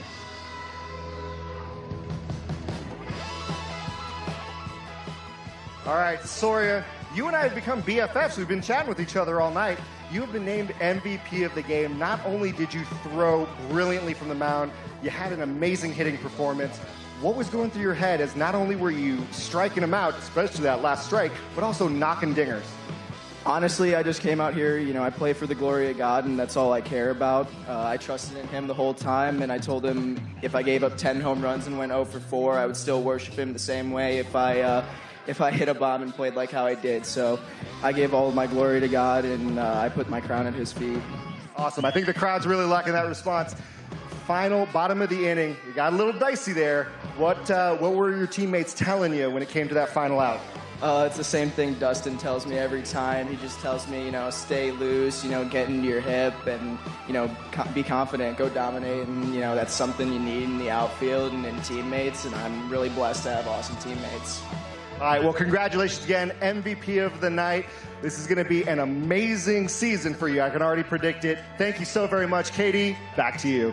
Thank you, Kenny. Hey, the fans here, let me tell you something. I'm seeing some really And another battle is in the books.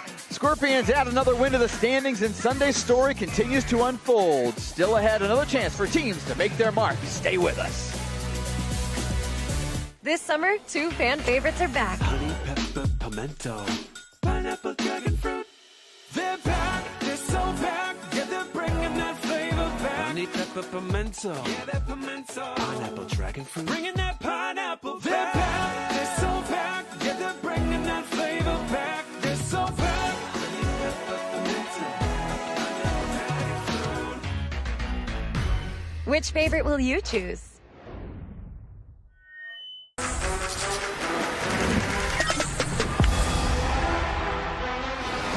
As baseball CEO of H2O, I'm here to make sure this game runs on the best hydration.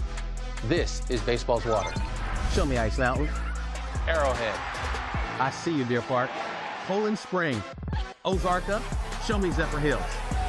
From the springs to the field, because in baseball, there's hydration, and then there's our spring water.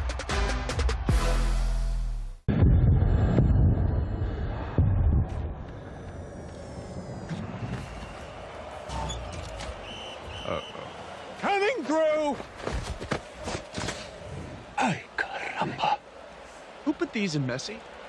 Only Duracell is built different, with power boost ingredients. That's why ghosts like Messi only run on Duracell. Play ball! Power boost. Power boost! This is the Pocket Radar Smart Coach, an essential training tool for any athlete who is looking to get better and play college baseball. This technology allows players to track velocities and build training routines around the metrics that the Smart Coach device delivers. The Pocket Radar Smart Coach is used at every level of the game, from younger players trying to earn a college scholarship to professionals. What this technology does is incredible. Whether you're a pitcher or a hitter, this device helps ball players train harder, train smarter, and compete more effectively. If you're looking to help your ball player get better, Pocket Radar is a product you need to incorporate into your training. I was having trouble getting through chapter books until one day at Sylvan, it finally clicked for me. I felt like I could just tear through any book that comes my way. Sylvan Learning. Together we've got this. Enter 1. 1, this is Urban Air. You are cleared for launch. All systems go. We have liftoff. Urban Air, adventure unlimited. Guys, the investors pulled our funding. What? I just bought a jet ski. What do we do? I guess I'll just start running a cash burn analysis. I'd go tumblers. Like acrobats? No, custom branded tumblers from Custom Inc. More water, more productivity, more funding. That's our strategy. Custom Inc. can't fix all your business needs. I am thirsty. I want one of those. I want one too. But we can outfit your team for the road ahead. With over 10,000 swag options, Inc. is more than you think. As the afternoon moves along, the intensity only continues to rise. Every team knows opportunities become harder to find as the season progresses. The next chapter begins now with 2 more clubs ready to battle for another crucial win. Welcome back to Big League Wiffle Ball. And I'm back with Jordan Robles again for Game 3 of the afternoon slate, and we have another battle of 2 new teams making their debut. They both have 1 game under their belt, Jordan, but 2 different stories. The Scorpions get the win over the Pandas. The Saguaros need some revenge after getting a loss from your Naturals. Yeah, I mean, Saguaros a very good ball team. We're tied 0-0 going into the 3rd inning of that game earlier. So, you know, very winnable game for them, but you don't want to start a 6-game season down 0-2. But looking ahead, this is the beautiful schedule that we have. Ton of great matchups throughout this day. Arizona will be playing now against Las Vegas. Both of these teams have 1 game under their belts with the bright lights, with the fans. They kind of see how it's going to play out, and now they need to know what they need to win with. Scorpions have to continue that momentum. Arizona's got to find a change to get them in the win column. They cannot fall 0-2, Jordan. Got to get the bats going, man. Got to get the bats going. It's their first game of the day, their first time out here this season.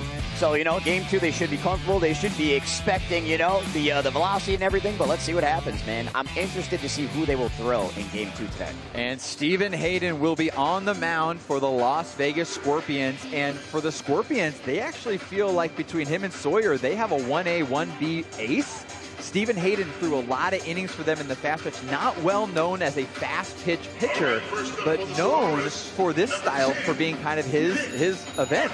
Very athletic guy, a lot of good movement and attacks the strike zone. And here we go, and right away, Nick Martinez jumping on a 72-mile-an-hour riser from Stephen Hayden. Foul. Nick Martinez, one of the best offensive threats in the nation, and playing this game at a high level since 2015, all the way from New York. He's definitely an X factor from the Saguaros. If Nick Martinez gets going, there'll be good things happening for Arizona today. Grew up in New York, now lives in Idaho, 34 years old. I would love to know the speed for that, but we talked about him being a college D3 baseball utility player, and looks like he has the build to do so. Swings through that one, 75 from Stephen Hayden, as Stephen looks to be in his bag early. Yes. As you said earlier, Stephen, he's played this style before. He's very well experienced, SoCal, a ton of tournaments all year long in this format. So this is what he does every day, no different. Andrew Leday now living in Las Vegas, Nevada, so playing against the Las Vegas Scorpions, so playing against his hometown team. Right to the noggin there, that one hurt. Stephen Hayden, Andrew Leday know each other from the West Coast scene of wiffle ball. Andrew Leday would like to get his bat going. On base once last game. Wow, and a 61-mile-an-hour changeup from Stephen Hayden. Exactly what you said, Jordan. You have to change speeds with all of these incredible hitters, these deep lineups. You got to change up those eye levels, change up your arm angles and your speed. And there it was again. Forever. Surprising that Andrew Leday reached out and got that, but with weak contact like that, Stephen Hayden makes the out for the team. 2 quick outs for the Scorpions, as you can see it here. Reaches the bat out, couldn't get a lot of powerful contact, makes the out, and now Paul Marshall. Like a cat, Steve Hayden, flying off the mound for that fly ball there. Stephen Hayden with the headband to match. Too hot. 77. Riser again. We've talked about it all day long. It's going to continue to show hot on the radar. 68 drop ball from Stephen Hayden. that high drop. It's coming in so hot. I mean, it's very hard to be on time for that. Next pitch, swing and a miss. Nice swing from Paul Marshall. 110 on the bat speed. Wow. Guys, getting the bat through the zone. If you're Arizona, you'd love to start the game off with a run here. That would be great. Change it up at 65. Another sold-out crowd here at Intennse Arena in Atlanta, Georgia. You see some seats, strike 3 there from Stephen Hayden. Some seats are empty, Jordan, because they're actually in the practice area hitting with some of them. All the kids love to have some chances to hit on the field pregame, and then they also are back there in the practice field. This arena is something else, Jordan. We talk about it every time. You are a huge proponent of this league and this field and this atmosphere. Talk about it again, and are you going to miss this being your last of the regular season? Oh, man, I love the big moments. I love the big energy, and it gets no bigger than Intennse Arena, big league wiffle ball. There's the stuff that you dream about if you're a wiffle ball player. There's a look at James Lee killing this Freddie Mercury rendition there. You'll love to see that. The Las Vegas Scorpions, they're having fun. Could be why they're having a lot of success as well. The pitcher for today, Cooper Ruckle, will make his debut on the Saguaros. Paul Marshall, Will Marshall, the brothers will be in left and right field. We will get to see Coop Ruckle on the mound in medium pitch style. Yes, from Texas, known for the upper 90s. But today he's going to have to slow it down a bit. 71 on the riser. Swinging through that is Stephen Hayden in the bottom of the first inning. Pitcher on pitcher matchup here. Cooper's working very fast, man. He's just grabbing the ball and throwing it. You'd like to see him think about what pitch he's going to throw, you know. Slow it down a little bit. Tries the drop ball there at 75. This Scorpions offense, as we saw last game, is relentless. Yes. And will come at you from every angle. They will take their walks. They will put the ball in play. They will get hard hit contact, and they will go for the long ball. They can do it all at the plate. Coop's got to be careful here. Not the way you want to start the game off with a 390 here. The Scorpions lineup has been booming. 90, that's cute, Jordan. Yeah. A 42. Yeah, you know, 42 here, BLW. Base pass 42 feet, pitcher's mound 45, straight dead center at 90 feet away. Connor Jaso swings through that one, hits the zone. Big swing from Connor Jaso. Connor Jaso moving up to the 2-hole here as the Scorpions changing it around a little bit. Taking very healthy hacks. I mean, staying very balanced in the box. Looks like he's seeing the ball well, so I mean, I wouldn't be surprised this game, see a 2-0 lead for Las Vegas here to start this first inning. You see Dustin Staggs putting himself at the bottom of this lineup. Didn't do as great in this first at-bat. He is their leadoff guy, though, but going to the bottom, adding that speed, he can turn it over for the top of the lineup. So I like the change from the Scorpions right now as Hayden on first and Connor Jaso swings through 68 from Cooper Ruckle. Will Marshall continuing his antics out there in right field. Guy's excited. 1 out for the Scorpions. Cooper Ruckle looks to settle in here. Jackson Pearson up to the plate, hit a towering foul ball last game. Love to straighten that out here for his team and get him in the lead.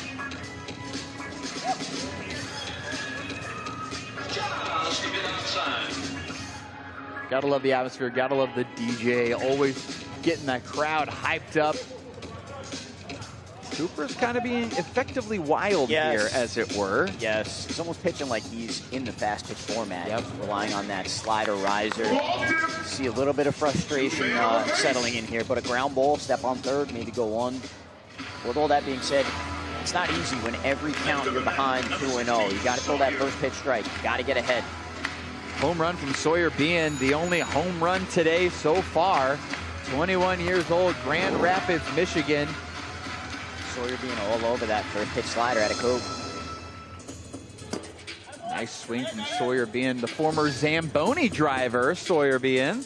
Jack of all trades. Claim to fame there. Guy there, great lead. Sawyer Bean has played wiffle ball at SoFi Stadium and was on Sports Center as well. 77 too hot. 77 too hot. This team, too, Jordan, we talk about it. There's a national tournament, and this exact team, so Stephen Hayden, Jackson Pearson, Connor, Dustin, and Sawyer Bean, runners-up in the national tournament last year, and now they can continue to play together in BLW and in the future, too. Very experienced, you know. Sawyer Bean expansive strike zone on that high riser there, but here comes Dustin Staggs, man. Like I've been saying, 1 through 5, every bat in this lineup can make a difference here. This is just like a leadoff situation all of a sudden. Seeing Dustin Staggs up here can definitely get some speed at first and run these base paths rampant. Scorpions, nice swing there inside from Coop. You know Coop would love to get out of this one, because if that would have been a walk there to Sawyer Bean, I feel like the Arizona Swirl. Oh, he knocked the shades, the hat off. That was incredible. I need a replay on that one. That's great short form content. They knocked everything clean off. Here you go. We got it right here for you. Right into the noggin, and there it goes. Watched it all the way in there. He's fine, though, everybody. He's fine. Pitch from Cooper Ruckle. Wants to get out of this one. Did he go? Looks like he did not go. Whitty says no. Mike Whitty, your umpire for today's game. Big pitch here from Cooper Ruckle. Does not want to get bases loaded here on this one. And yeah, bat from Dustin Staggs. Bases are juiced here, 2 outs. Something's got to give now, Sam. Something's got to give here. I do think that most teams, they kind of just trust their pitchers and they let them go. But something's to be said about going out there, talking to them, take a break, take a breath, slow down, like you said. Like, go out there and just tell them to slow down. Give them some confidence. Tell them what you see. When you pitch, things speed up on you, man. You can easily turn into tunnel vision where you're not thinking. But you got to rely on your defenders out there when you're on the mound. Arizona Saguaros, there's a lot of Texas flair to this roster. The Marshall brothers, Coop, Jackson Richardson, a lot of Texas flair. Yes, he did. He chased those light wiffle ball bats. You know, come at you. Your forearms are a little stronger than those wiffle ball bats, and on check swings, they'll pull back quick. Woo! Did it hit the zone? It hit the zone. Cooper Ruckle gets out of it. Unbelievable finish to that inning. And we are 0-0 tied in an important matchup for the Arizona Saguaros. We thank you for joining us again for Game 3 of the afternoon slate. We're knotted up at zeros. No hits so far. We'll see what happens when we come back. This summer, 2 fan favorites are back. Honey, pepper, pimento, pineapple, dragon fruit. They're packed, they're so packed, yeah, they're bringing that flavor back. Honey, pepper, pimento, yeah, that pimento. Pineapple, dragon fruit, bringing that pineapple back. They're packed, they're so packed, yeah, they're bringing that flavor back. They're so packed. Honey, pepper, pimento, dragon fruit. Which favorite will you choose?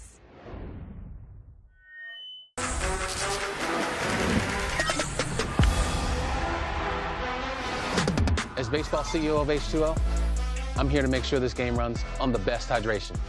This is baseball's water. Show me Ice Mountain. Arrowhead. I see you, Deer Park. Poland Spring. Ozarka, show me Zephyr Hills. From the springs to the field, because in baseball, there's hydration, and then there's our spring water.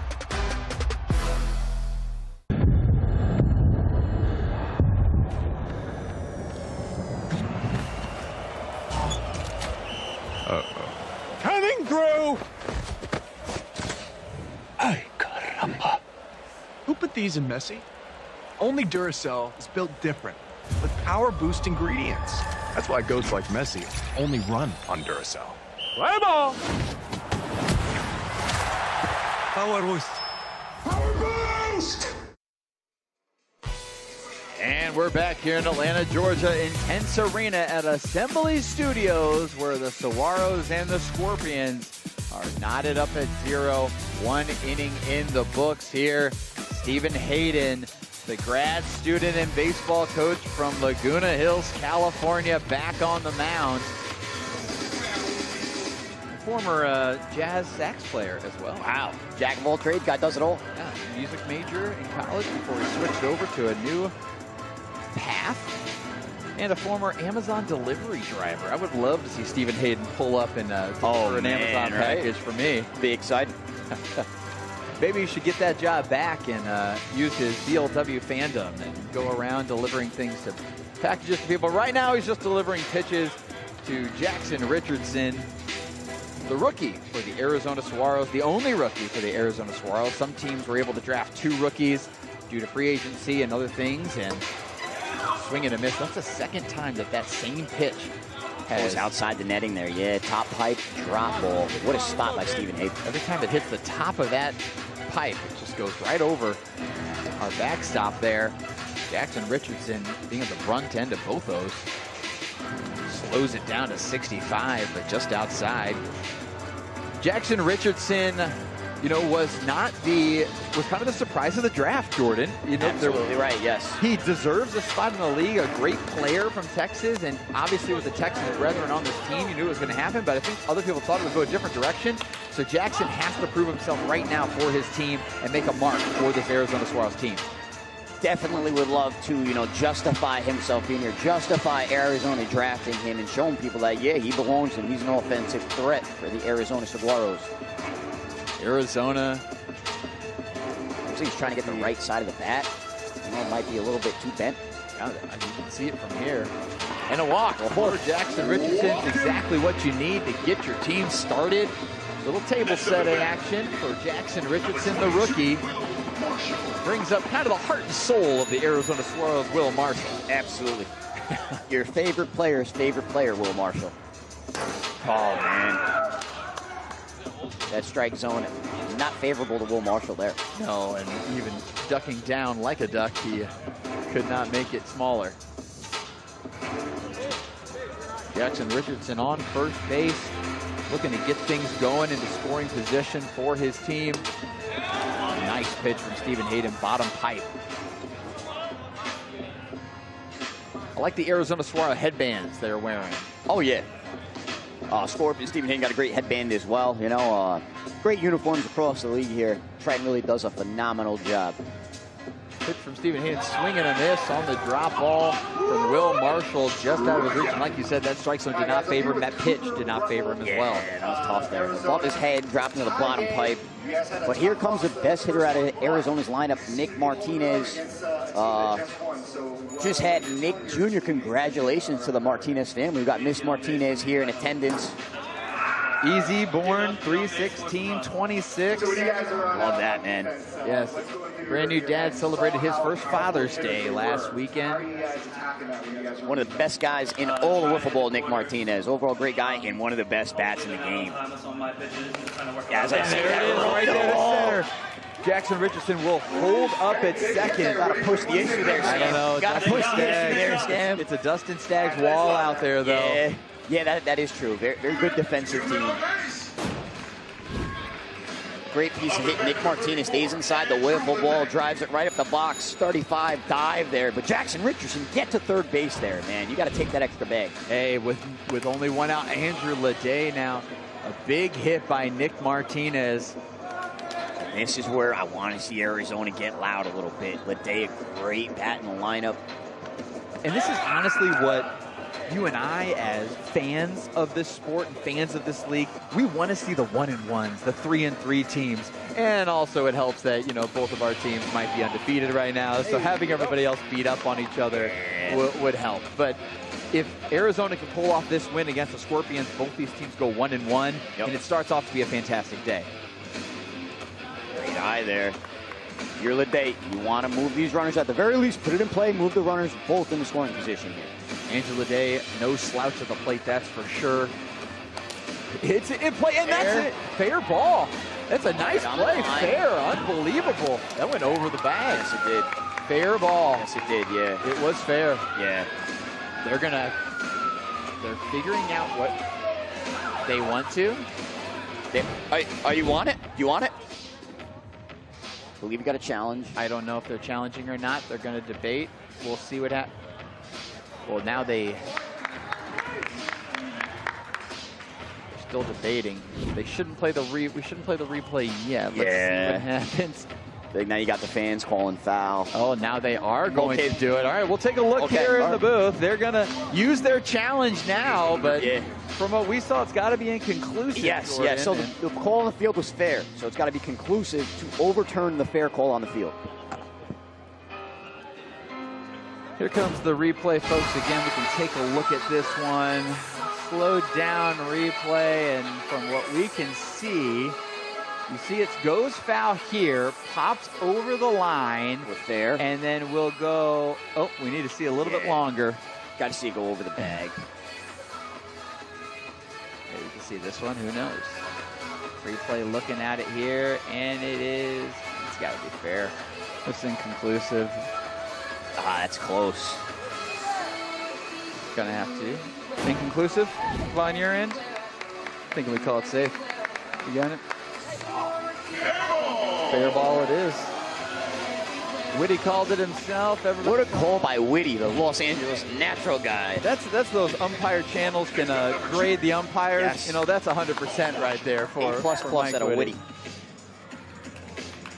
And correct me if I'm wrong, but that ended up 1-0 now. Saguaros. Yeah. So here we go. First and third here too. 1 out. A lot of action. Now, ladies and gentlemen, that is also a huge thing because the Scorpions no longer have a challenge. So you get one challenge, and that was it. And I'm surprised they used it because they actually got a sneak peek at the replay early, too. So using the inning 2 out of a 3-inning game is always dicey, though, man. And they're the home team as well, so you may want to keep that for the bottom of the third in your back pocket. But I will say it was a big moment. Obviously, they scored a run, so maybe they took a chance on possibly seeing something different. But strikeout from Stephen Hayden there, first and third. Hopefully they will stay. Arizona takes the lead. Both Arizona and Las Vegas on the pre-BLW Game Day Live, they both said they were going 4-0. So it's always got to go. Well, as I say that, Saguaros not in the contention for 4-0, but Las Vegas 1-0 here. So as I say that, they're down 1-0 in the top of the second. They are the home club in this matchup, so they'll be swinging at last. Well, Arizona, we want to see some insurance out of them. Plenty of chances still left for Las Vegas. Andrew Lede, a nice hit down the line that squeaks over. I think Connor Jason kind of threw his hands up like he was giving up. He thought it was foul. Yeah. But when the runners are running, you got to keep playing. Absolutely right. That happened in your game, the last game, where Vinley was called back because he tried to run as the pitcher had the ball. But the new rule obviously states that if the runners are stagnant and the pitcher has the ball, that's when play is dead. I looked away for 1 second and I saw Vinley darting home. I mean, hey, I like it. The guy's trying to take everything, every inch he'll give him, so I like it. But he went back. But oh, the little Soto shuffle there from Jackson Richardson on Stephen Hayden. I don't think Stephen even noticed, though. Could be a back-breaking 2-out RBI here. Jackson Richardson to make something happen. Another fight from Jackson Richardson. 2 foul balls right here that have been fighting well. Jackson Richardson doing exactly what we said, helping his team out. He was the one that got everything started. Yep. Big pitch from Stephen Hayden with 2 outs. Slows it down to 66. Great at bat out of Jackson, and we're full 2 outs, 1-0 Saguaros. Jackson would love to load these bases for his team. Payoff pitch from Stephen Hayden. Something's got to give, and it does. 71 foul to the top of the zone. A nice pitch from Stephen Hayden, but not before the Arizona Saguaros score on a hit down the line by Andrew Lede. They take the lead 1-0 on 2 hits. We'll be back for bottom of the second where Vegas can answer.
we're back here at Intennse Arena, Assembly Studios in Atlanta, Georgia, where two new teams making their debut this week in Week 3 of BLW, the Arizona Saguaros and the Las Vegas Scorpions.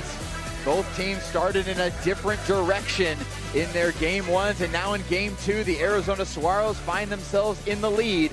Scorpions chasing one in the bottom of the second.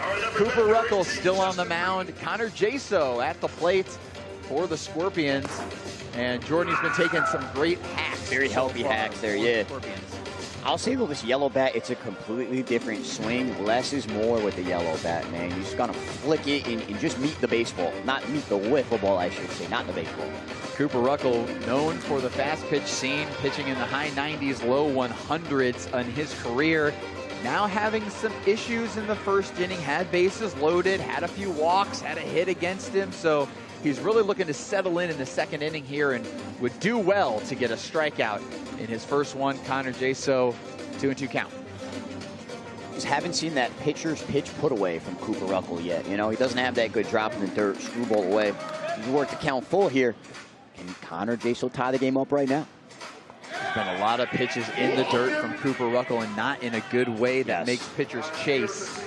Connor Jaso, another walk back on first base. Not good for Arizona here, man. You want to attack the strike zone with a 1-0 lead. You know that this team wants to hold this lead, especially from a Scorpion squad who has no break in their lineup. Bottom of the zone goes Coop, though. Connor Jaso ready to race around these bases to tie this game. Jackson Pearson wants to get this going. Crowd trying to get hyped here in a sold-out crowd in Intennse Arena. Here's the ground ball. Here's the play. Cooper Ruckle tries the throw. Connor Jaso will head to third, where his team will hold him with no outs. Smart decision by the Scorpions. That's a play. Is it worth the risk to throw that ball there, Sam? Because now we got second and third, two runners in scoring position with nobody out. Here's the replay so you can see Cooper Ruckle couldn't quite handle the initial contact, but then picks it up and tries it. Would have been a great play, but Jaso would have ended up at third no matter what. Yeah, that peg would have hurt extremely bad. If anything, you could just pick it up, toss it to Paul Marshall, and hold him at second. Exactly. You have 84 feet instead of 42 away from the tying run. Now Cooper Ruckle's got to bear down and get to work here. Nobody out. Sawyer being home run in the first game. First at bat of the day here. Do a shutout and hit a home run in Game 1. This has not been his game in Game 2, though, as he would like to turn that around right here and tie this ball game. Sawyer being ducks on the pond here, nobody out. I mean, something to the right side, could score too. Pitch from Cooper Ruckle, high, misses. Sawyer Bean would like to load these bases, and honestly, for Coop, it's not the worst thing in the world. No, it's not. I mean, you got to force it any bag now, but there's nobody out here. Again, as you were saying earlier, inning 1, Cooper got himself out of a jam. Thankful that he worked himself out of that, but here we are, bases loaded again. When do you make the move? When do you make the move there? I honestly feel like, Jordan, teams are too scared. Yes. They're hesitant because of the rule. I get it. Yes. But at some point, you got to fight for your season early. You got to lead, yeah. You got to protect the lead and go for the win. This is almost like, hey, do we have an ace? Do we have someone that can throw strikes? Yes. Get them out on the mound now. Let's get out of this one because we may never get a lead again. And there it was. Rather lose with a team beating you with the bat than you just giving them, 342s walking guys. Cooper Ruckle, big pitch here, swings through it. Dustin Staggs, 2 great pitches from Cooper Ruckle. Yeah. Risers down the middle, but you got to believe Dustin's sitting dead red here with the same pitch. You would think. 2-2 here. You don't want to go to a full count for Coop. Different pitch, full count. Ball just missed outside. We're 3-2, bases loaded, no one out. If we had runners and leadoffs, they would be on their horse right now, but they can't leave till contact. So here it is, pitch from Coop. Ooh, fouls it off, we'll do it again. Is that going to be a strike? They look a little bit inside. I'm not sure there. Good protection. Way to fight. Yeah, way to fight by Dustin Staggs. Big at bat in the game here. Bases loaded, nobody out. 1-0 lead for Arizona. Best pitch of the day if you're Cooper Ruckle right here, right now. Pitch to him. Swing. It goes up. Problematic. Foul ball. Dustin was the first to call it. It went over, too. That would have been a grand slam. Dustin Staggs fouls it off. Here's a replay. Oh, ball 4. That'll tie the game at 1-1 there, man. Ball 4 indeed from Dustin Staggs. Scores Connor Jaso. Tie ball game. Got to take him out. I think he took himself out. Yes. I mean, good for Cooper, man. Like, you have 7 guys on this roster. You need someone to step in and just throw strikes. And look who's coming to the mound. We got Will Marshall. This is who I kind of thought they would go to after Coop.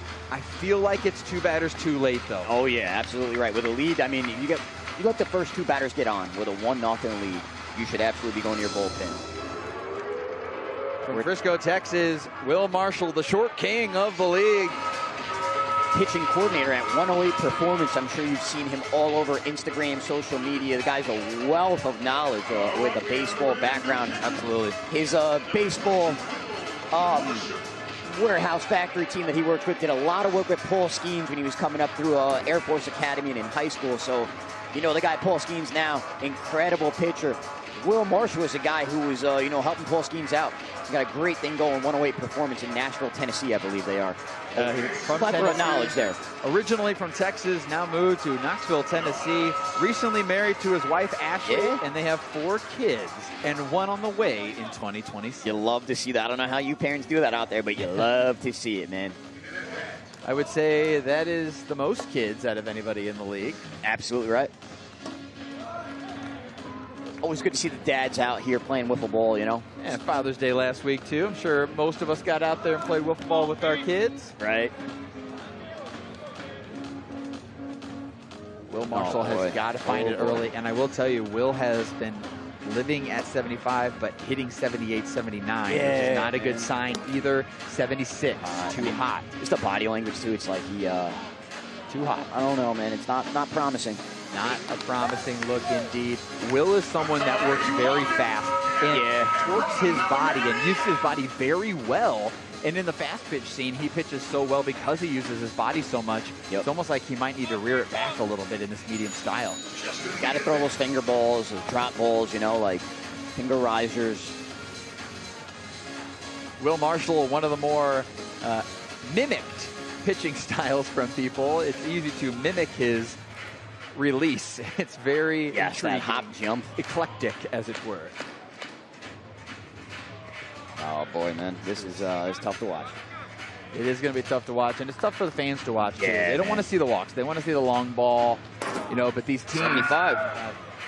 These teams also want to settle in. They want to get their pitches. They want to get their runs because anything can change on a dime. Absolutely. We're down 2-1 here, 3-inning game. Not a ball game too hot though, man. That's a tough look again for being too hot. Connor Jaso will take his walk.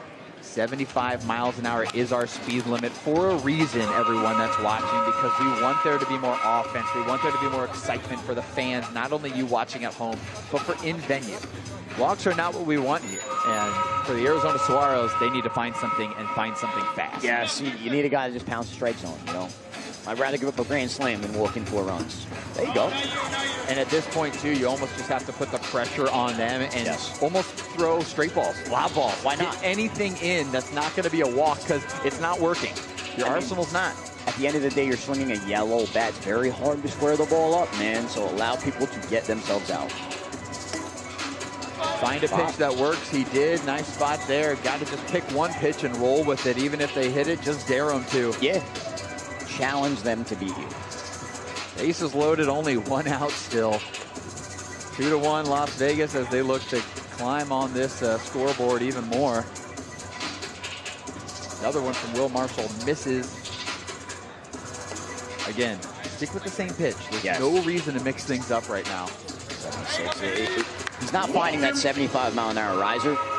So, I mean, every time you throw it for a strike, 3-77, it's, really hurting yourself. This is where Leday, he's got a wealth of experience in this format, could give him a little bit of insight, a little bit of advice. Hey, let's work with our drop ball. Let's work that inside-outside, and then we get ahead in the count, then we can throw our secondary pitches. It's almost, nice pitch there. 62 on the drop ball. It's almost like Lede was saying, dude, this is your game. You got to get it. You got to eat it. We can't waste another pitcher. Yeah, you'd be down 3 arms going into game 3 for Arizona. You don't want that. Got to believe Andrew Lede will be back for them on the mound after seeing Cooper Ruckel and Will Marshall struggle on the mound. Who do they go to after that, Jordan? I mean, is it Paul? Like, Bryce isn't here today. I mean, Nick Martinez can throw. Paul can throw. I mean, you got to have faith in your guys. Jackson Richardson plays medium pitch in Texas, so you got to have faith in your team. Nice catch from the fan back there in the VIP section behind home plate. What a grab. Sawyer being up, and you know he doesn't like to walk, so he's going to be swinging here, especially 0-2. See if Marshall can put a close pitch to him. Ooh, almost got him.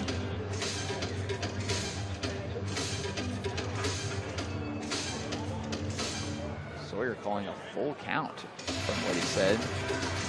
Swing and a miss, 71, and that's the first out for Will Marshall in relief.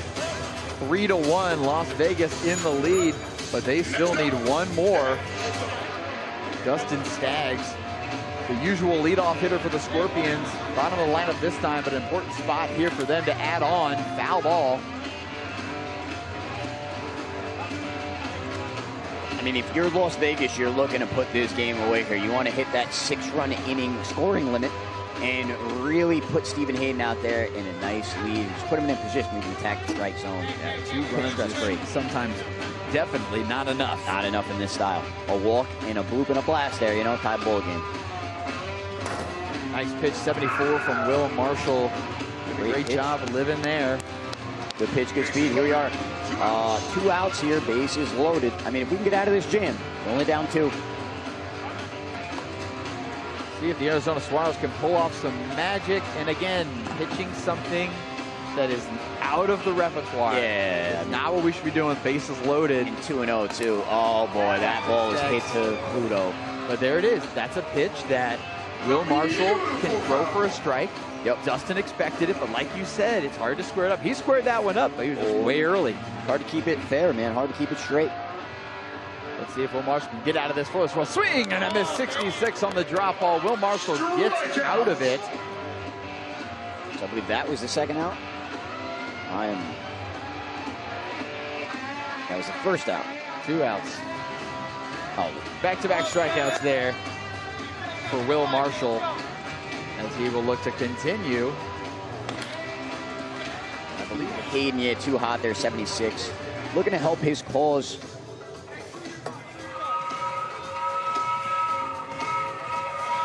Ooh, healthy hack out of Steve Hayden there.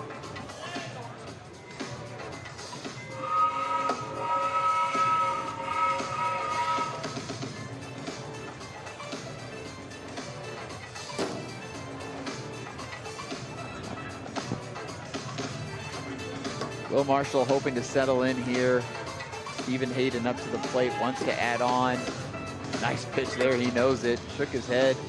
Bottom of the zone for Will Marshall.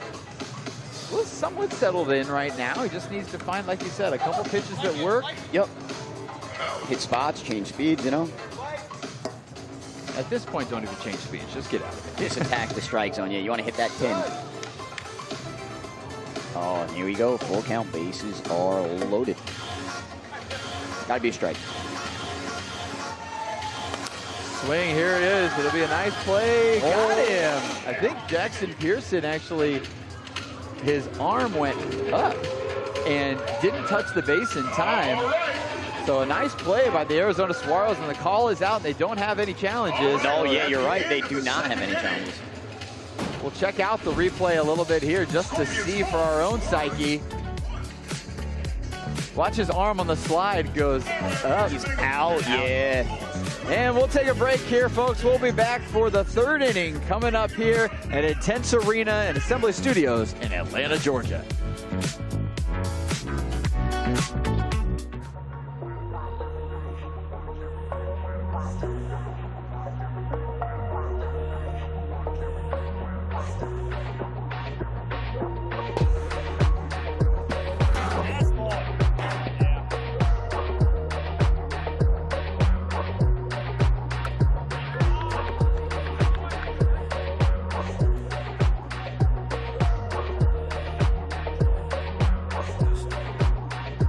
Let's talk the rules of wiffle ball. 3 innings, 2 fielders, and 1 pitcher. Batters use the official yellow bat, and pitchers throw the original wiffle ball clean, scuffed, or cut, as long as it's under 75 miles an hour. No plate umpire, pitchers throw to a physical strike zone 17 inches off the ground, measuring 23 by 28 inches. Any ball hit in play requires base running, and most standard baseball rules apply for recording outs. 6 runs max per inning, 7 players per roster, and 1 World Series all 10 teams are fighting for at the end of the summer. This is Big League Wiffle Ball. Where would I be without ICF? I don't know who I would have talked to.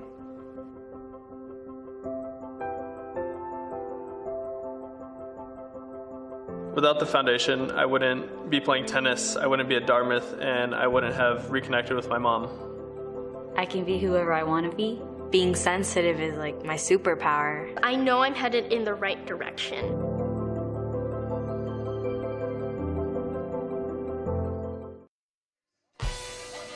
And we're back in Atlanta, Georgia, where the Las Vegas Scorpions have turned things around.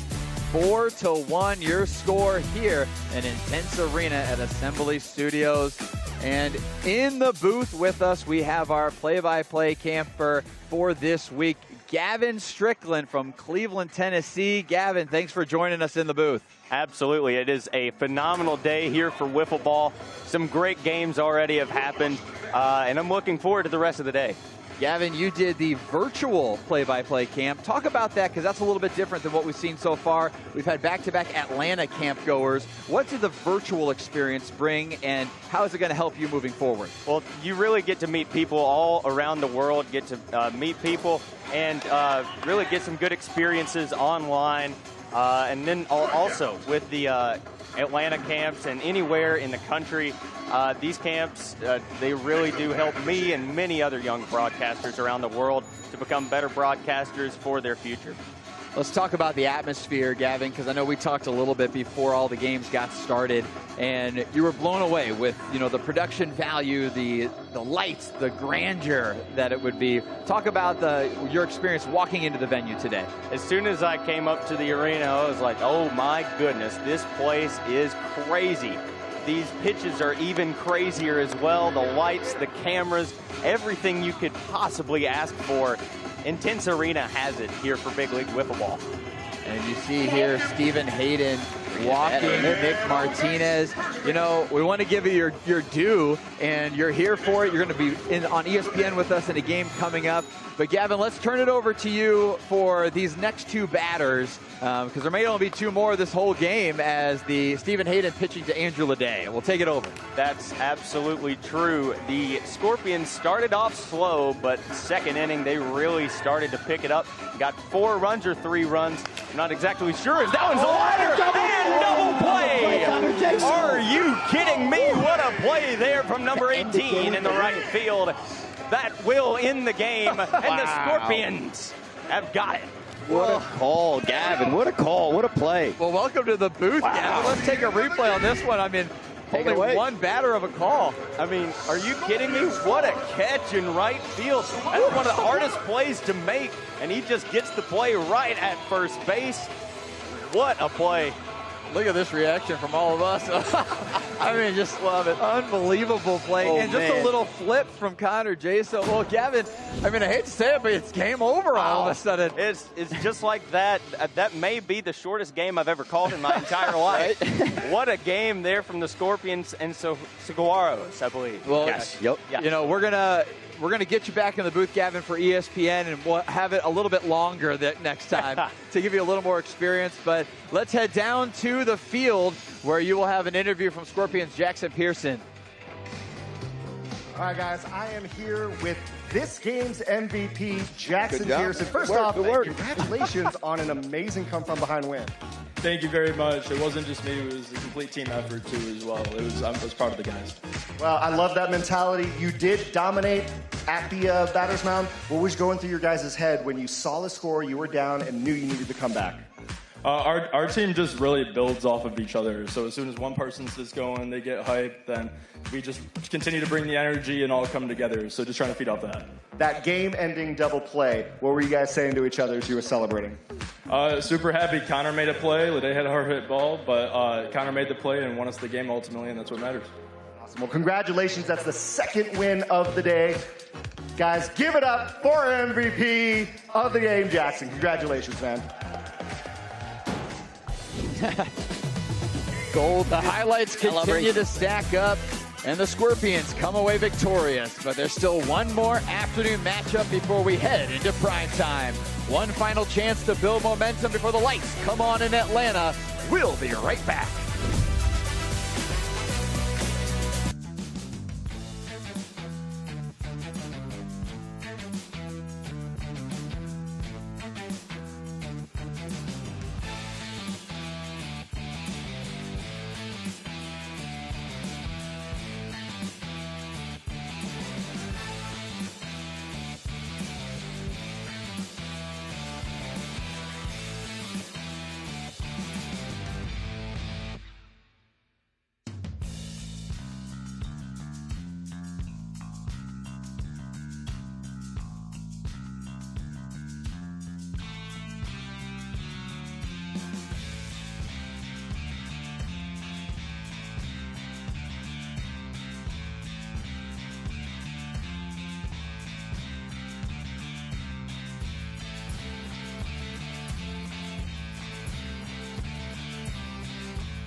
It's the final game of the afternoon, but the day's biggest moments may still be ahead. One last opportunity to carry momentum into tonight's nationally streamed slate.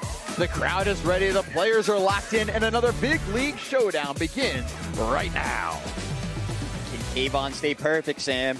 He was perfect the first time out here. My name's Sam Skivvy, and I'm alongside Jordan Robles. Jordan, your third game in a row in the booth, and we've seen some great ones so far, but this is an important matchup for both these teams. Yes. The Dallas Pandas started their season 0-1. They do not want to start 0-2. Nope. On the flip side, the Boston Harbor Hawks, they've played 4 games. They were 1-3 after opening day. They have to win their 2 games today. It's a must-win game for both teams here. Kayvon, he was perfect his last start in that first game. Can he stay perfect on game 2 here? His team needs it. Season on the line, and you got Kayvon on the mound for you. If you're Boston, you're very happy about that. Boston will play the last game in both slates. Kayvon getting this win and hopefully staying perfect for Boston again will make them relax a little bit in the break. Absolutely. And then they have that last game against Las Vegas, which could turn into an epic matchup. Ooh, yeah, it could be big for playoffs. Seeding there, Vegas is 2-0. As I said before, Boston needs to go 2-0 today to improve to 3-3 overall on the season. That starts right now with this first game. Kayvon is their best arm. He's the guy that's been perfect. Can he stay perfect, Sam, for 6 innings here? That's the question we're going to find out. 1-0. He had only 2 innings in his perfect game, and all of them were strikeouts. Wow. So 2 innings pitched, 6 strikeouts in the perfect game. Kayvon will be on the mound again. 6'2", 190 pounds. 27-year-old Kyle Von Slossingen, newly married. Yeah, newly married. Shout out to his wife, Ocasio dos Santos Neto Von Slossingen. A beautiful unionship there. German-Portuguese combination, if you will. Happy for Kayvon. I can't wait to see him compete today. We got a great matchup, folks. If you're not excited for this one, I don't know what gets you going. This is going to be an epic end to the afternoon slate. Kyle Von Slossingen, the former national champion, will be on the mound, facing off against Ben Doolin and Caleb Jeter, back-to-back, 2 of the young up-and-comers. Kayvon still very young in his career, but he's been playing for a long time. Young in life, old in wiffle ball years. This guy, as you just said, he's played over decades, any format, anywhere. So there's nothing he hasn't seen. This is his 2nd appearance here at Intennse Arena. So this is game 2 for Dallas. 2nd appearance overall for Boston. Something's got to give, Sam. Kyle Von Slossingen, the number 8 overall pick, was picked after these 2 guys. And look at that. First one in play and a single. First perfect, Sam. Unbelievable. Kayvon hasn't given up a hit or a walk all season. And first pitch, Ben Doolin says, not today, Kayvon. Not today. See if Caleb Jeter can match that. They're going right after him, which is smart. Yeah, they're swinging, man. They've seen him in fast pitch, so they should be a little bit comfortable, but this is not fast pitch. Yellow bat, 75-mile-an-hour speed limit. Kayvon's way more dynamic here than in fast pitch. Caleb Jeter, Ben Doolin, not a lot of experience with the yellow. Caleb Jeter, his first year of wiffle ball was just last year. Kayvon. That hesitation pitch there, Sam? Fancy hesitation splits almost. That was You guys started this inning off with something I've never seen before. I've never seen that either. His arm angle was very slow through his stretch. Kayvon can do it here. Oh, 77 too hot, though. You could tell it was hot coming off the hand, honestly. I didn't even need the gun for that one. That riser, as you said, it goes straight A to B. You need some movement to really trick the radar gun and get it to read slower for you. Big pitch from Kayvon here as Caleb Jeter skies one high, not enough. Great play out of Tom Gannon. 1 out, 1 on here. But, I mean, that's not promising for Boston. There's very scary moments. It's also tough for Caleb Jeter because that was a 3-0 count. You know, you're swinging 3-0. It was a great pitch, but at the same time, what was the result? Yeah, it's an out. Right? I mean, if you take a couple pitches, you never know. You got first and second, no outs. It's a big difference. He jumped on a ball, though. I'll give it to him, but if you swing 3-0, Sam, you better put it off the flagpole right there. You better put it off the American flag. But here we are, 1 out, 1 on. Carson Rose up to the plate for the Pandas. Did that hit bottom pipe? I think it hit bottom pipe. I think straight to the turf there. Kayvon coming in from a different angle. Up top, ball, though, outside. Carson Rose. Got a great drop, falling off a cliff. He's got a great riser coming right off the turf. Good tunnel working right now for Kayvon. Carson Rose put a couple balls in play. Got the first base runner for the Pandas. Another ball in play. Jake Sullivan! Oh, what a grab, Jake Sullivan! What a play from 2 away there. Unbelievable play, and Kayvon loves that. In a 3-inning game, every out is paramount. That's a huge play. Check out this replay, folks. Jake Sullivan, a little late jump. It gets there eventually and dives for it by the fingertips. Beautiful play. No tag from Ben Doolin. Jake's excited. Commissioner Logan Rose up to the plate now. First at bat of the game. Waiting for a riser at 69. Looks like Kayvon's settling in here, you know. Just a first pitch riser that Doolin was ready to hit. You know, they came out aggressive as they should. Kyle Von Slossingen really known for being able to pitch and hit in any style with any ball, and shows it right there. Strikeout for Kayvon. Ends the inning with runners stranded on first base. And now we'll get our first look at the Pandas pitcher, Jackson Blum. He's a guy who's experienced in this style. I haven't seen him throw myself, but I've heard nothing but great things about Jackson Blum. You know, in the outfield over here, we have Luke Rose and Logan Rose. You can see them warming up, and those are two guys that have been a part of BLW and its history throughout the entire time. Before the big lights, it was just a regular backyard league, and they still have their BLW yard league at Rose Field that you see. One of the more beautiful fields in the country, naturally grown, as you can see, and it's progressed and got bigger and better. Logan and Carson, that's their house. Luke, their cousin, and you can see here the picture of all of them when they were super young. I don't think at this age they ever would have thought it would have amounted to what they are seeing now and what they're experiencing under the lights here at Intennse Arena. They still have the field, but we can't thank Logan enough and his family enough for starting this process. All of our ownership groups, all the sponsors who have brought us all out to bring this game not only to Atlanta, but to all of you watching at home. Truly once-in-a-lifetime experience for us players. I mean, the fans, the energy, this arena in of itself, Intennse Arena, is nothing but, you know, the best of the best here. This is the premier product in the game of wiffle ball. And you see Logan and Luke out there, the commissioner and assistant commissioner. And let's take a look at the Harbor Hawks starting lineup at the plate. Kayvon proving to be one of the best two-way players in the league of BLW. Randy Dalby, Jonathan Dalby after that, then Ethan Weiner and Tom Gannon. The top of this lineup, and this is where it gets tricky. There's been 5 runs scored by the Boston Harbor Hawks. 4 of them have been RBIs by Dalby. 10 hits total. 8 of them were from Dalby and Kayvon. Yeah, I mean, the offense runs through them, but somebody's got to step up. Yeah, if you're Ethan Weiner, Jake Sullivan, Jonathan Dalby, you know, you want to answer the call. Kayvon swings through that one from Jackson Blum, and we're getting our first look at Jackson Blum. Jackson, 19 years old, from Redondo Beach, California, goes to USC and is a global business major, but out here needs to settle his business on the mound with Kayvon. Jackson Blum wants to settle in early and set the tone for this Pandas team to get their first win, trying to get that drop ball to work. Jackson Blum, he pitched well for them in the fast pitch circuit. Yes. Interesting to see how he does today against this Boston Harbor Hawk team, playing for their livelihood. Big swing from Kayvon, misses outside.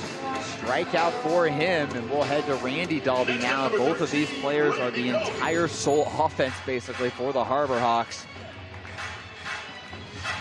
Boston Harbor Hawks have faced the LA Naturals, your team, 6 times in the past 2 years. 0-6 against the Naturals, and it killed them last on opening day when they had 2 games against the Naturals. They're a very good team, man. Just unlucky. Unlucky draw, unlucky bounces can happen. A Kayvon perfect game, their only win so far. You know they like to turn back the clock with this Kayvon start. It's kind of, I mean, every win is a must-win for the Boston Harbor Hawks, but this one especially is important because Kayvon, your ace, is on the mound. Yep. Randy Dalby, a great two-way player. Pitch well, strike there from Jackson Blum. 3-0 auto take, though. Great job out of Randy here. And now Randy, I believe he's got to be salivating on that drop, middle. Sitting on that drop ball. Randy Dalby, 40 years old, from Mesa, Arizona. It was. 2025 All-Star for BLW. Former national champion, has 26 years of wiffle ball experience. More than any of these Pandas have been alive. Almost myself as well. Dalby, very experienced. Just foul there, Oppo. Had to play to the right side by Randy That's Dalby. an experienced foul ball, too, because that's another drop ball from Jackson Blum. Third in a row. Watches the first 2 and is ready for the third one there. Tom Gannon. You guys got a little bit of a sticky wicket in that first inning, but you guys got out of this jam. How did you guys prepare for that situation? Payoff pitch from Jackson Blum to Randy Dalby. Boston Harbor Hawks would look to get things started here, and Jackson, here's a ground ball. Can he get there? And does. Nice play.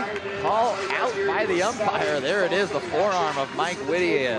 Big outs there. He's done a great job umping Whitty. You know, made a lot of close calls, but he's gotten those calls correct. So, and that was a great play, great coverage from Jackson Blum to get over. Nice play from Logan Rose to make a good throw. And a first pitch strike to John Dalby from Jackson Blum. He settled in nicely. Oh, yeah. Attacking the strike zone. I mean, If you're Boston, is what you want to see, though. He's around the strike zone. Nothing looks crazily unhittable. As I say that firm drop ball is looking unhittable so far. He's got that thing on a string, hitting a low pipe, bottom pipe with authority. I'll tell you that Randy Dalby at bat, you go back to that one, and if they can get out of this one and maybe pull off a win, you got to come back to that one as being such an important part of Jackson Blum's pitching, because he was 3-0 to Randy Dalby, and then 3 straight drop balls came all the way back, foul ball, and then gets the ground out. So great pitching performance from Jackson Blum if he can pull this out. Ooh, a step out. Did he go? What do we got? He went. He calls it. Mike Whitty calls it out. Other people are confirming it. What a job by Jackson Blum. Let's take a look at the replay, folks, so you can see for yourself. Step out knuckleball. Yes, indeed, he did. Yellow bat goes really light. Oh, man. That bat bends. I mean, you hold the wrist, but the barrel flies over there. We're going to head to a quick break. Hey, thank you for joining us here at Intennse Arena in Atlanta, Georgia. The Boston Harbor Hawks can't put anything on the board. 0-0, your score here at Assembly Studios. This summer, 2 fan favorites are back. Honey, pepper, pimento, pineapple, dragon fruit. They're back, they're so back. Yeah, they're bringing that flavor back. Honey, pepper, pimento, yeah, that pimento. Pineapple, dragon fruit, bringing that pineapple back. They're back, they're so back. Yeah, they're bringing that flavor back. They're so back. Honey, pepper, pimento, pineapple, dragon fruit. Which favorite will you choose?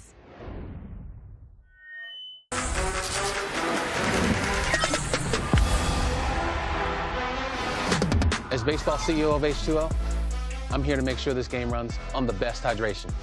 This is baseball's water. Show me Ice Mountain. Arrowhead. I see you, Deer Park. Poland Spring. Ozarka, show me Zephyr Hills. From the springs to the field, because in baseball, there's hydration, and then there's our spring water.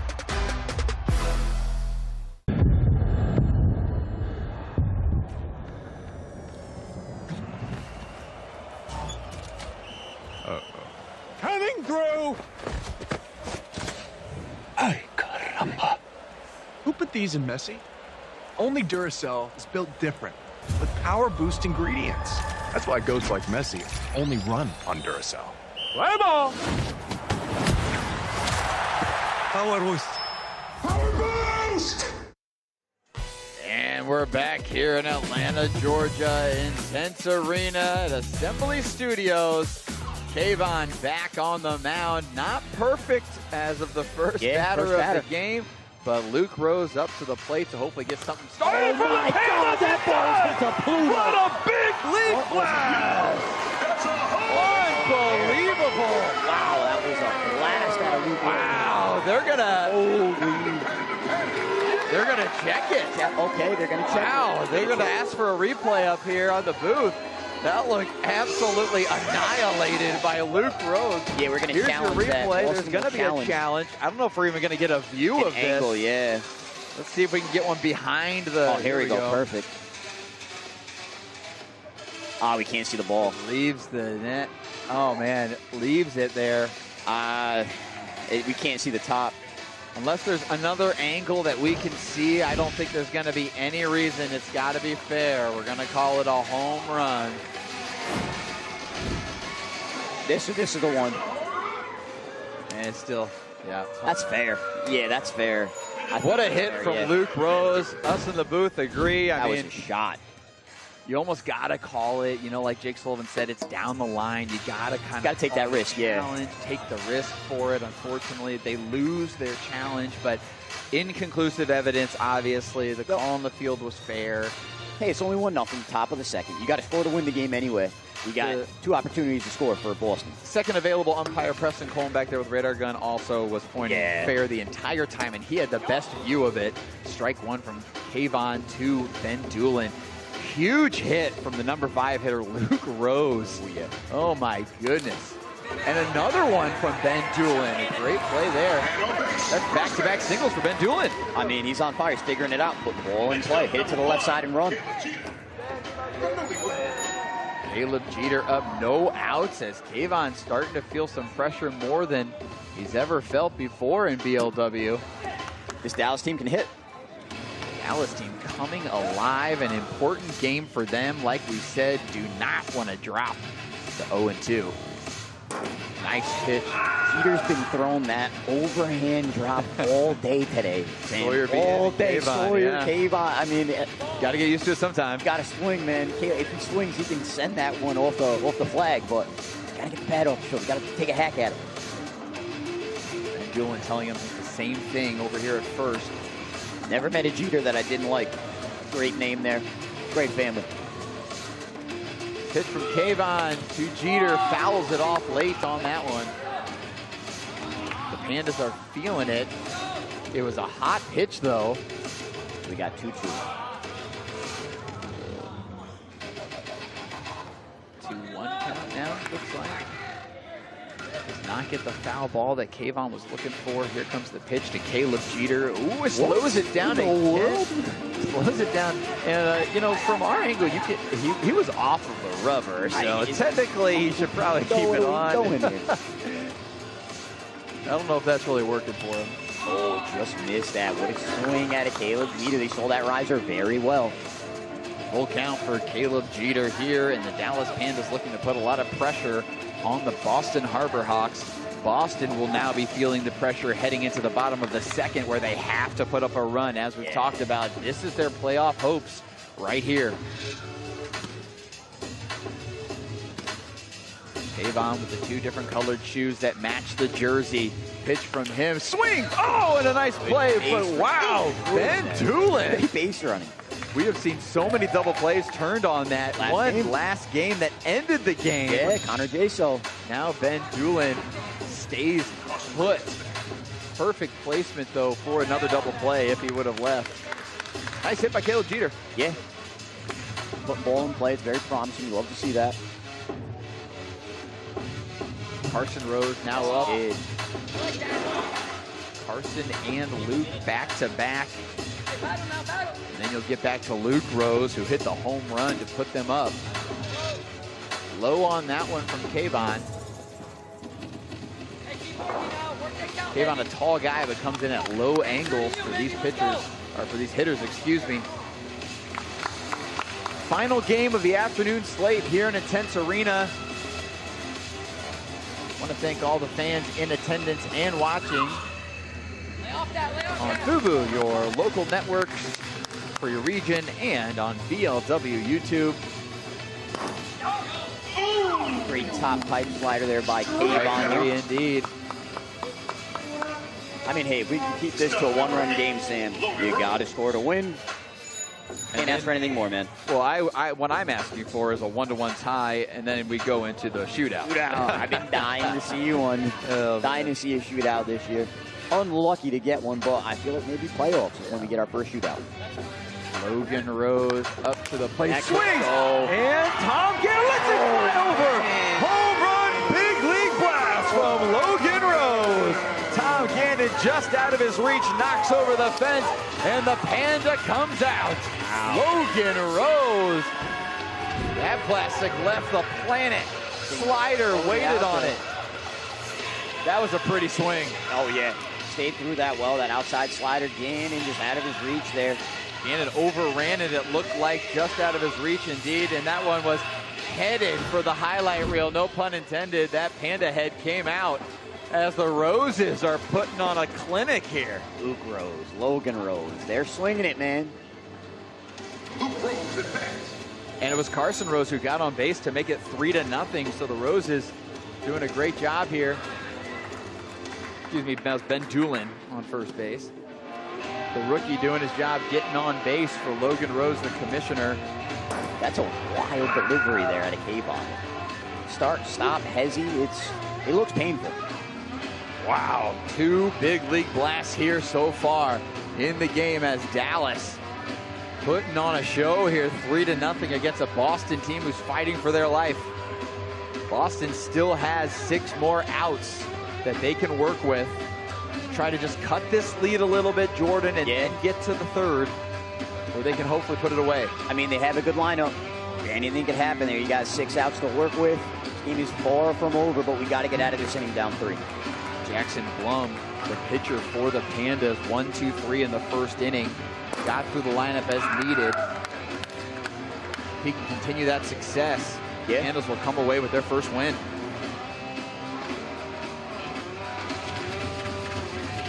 Nobody will know what the standings will look like after today, but we will have a clearer playoff picture at today's end. And that'll do it for the top of the second inning. Kyle von Flossingen gives up 3 runs in his second start for the Boston Harbor Hawks. Jackson Blum will come back to the mound for the Pandas. We thank you for joining us here at Intennse Arena in Atlanta, Georgia. We'll be back for bottom of the second inning. 3-0 Pandas. I mean, what a game. What a game.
We're back, ladies and gentlemen. The Pandas explode in the second inning. 3 runs on 4 hits, including 2 home runs from your left fielder and your right fielder. Logan and Luke Rose. Jackson Blum back up. Get out, Ethan Weiner! Oh, man. Is that a ground rule double? No, it stays in play. Smart play. Oh, whoa. Ethan Weiner hits the netting, comes back in play, and if it hits that netting, Jordan, it comes back in play. You play it out. You're live. We're live. It's like hitting the green monster in Fenway. You'll see the replay, how it hits the side netting. If that hits the netting and goes over the fence, it's a double. But that one was a single. Weiner almost got caught going to second. He did a great job scrambling his way back. Tom Gannon up to the plate. Strike 1 on him from Jackson Blum. Strike 2 on the bottom pipe. Jackson really doing a great job. Ethan just jumped on that one. Very effective drop ball Jackson Blum has. Ethan Weiner sporting the traditional bucket hat for the Ethan Weiner brand. Oh, yeah. Wouldn't be right if he didn't have the bucket on.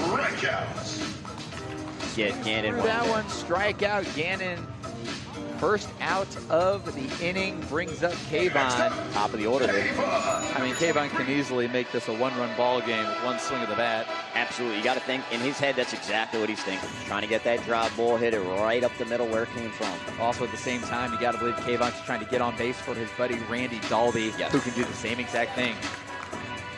Not trying to expand the strike zone, swinging at the strikes. Kayvon, one of the more feared two-way players in the country. A lot of wiffle ball experience from Kyle. Kyle von Slossingen, 4 for 11 on opening day. Had a home run, 2 runs scored, and only struck out 2 times. So big. To be 4 and 11 and only strike out twice means you're putting a lot of balls in play. Oh, yeah. Pitch to the number 8 overall pick from Jackson Blum, and it's another ball in play, and that'll do. Kayvon again. 2 on now.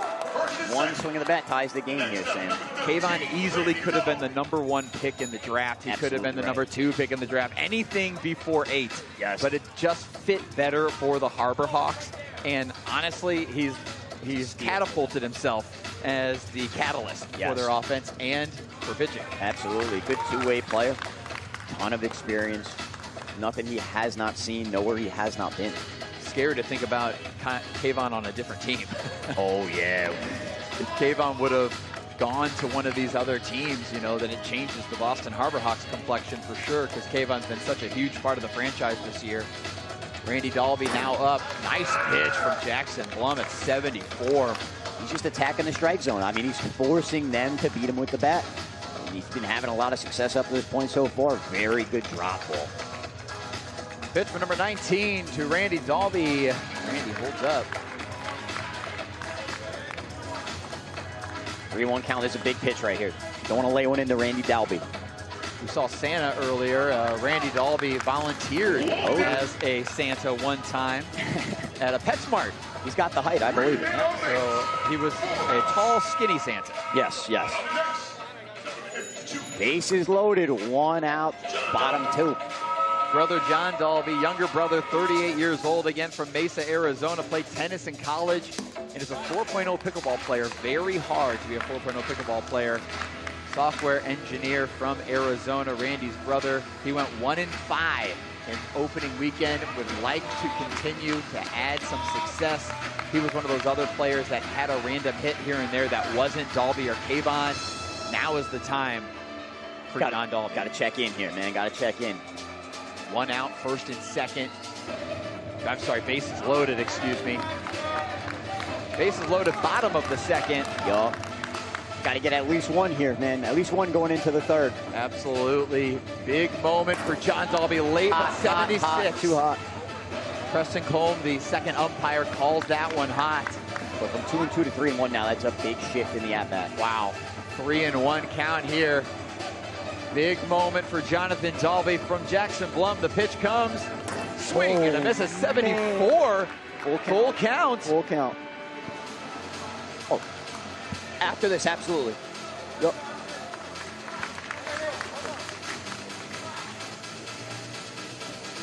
Pitch from Jackson Blum. Whoa, that'll be a run. The Boston Harbor Hawks get on the board with a walk from John Dalby. Scores Ethan Weiner, and everybody's doing their job passing the bat. And it started with Ethan Weiner, that leadoff single here. You love to see that. And now Ethan Weiner back up again. This is going to get interesting. The Pandas are deciding what they're going to do. Had a meeting of the minds.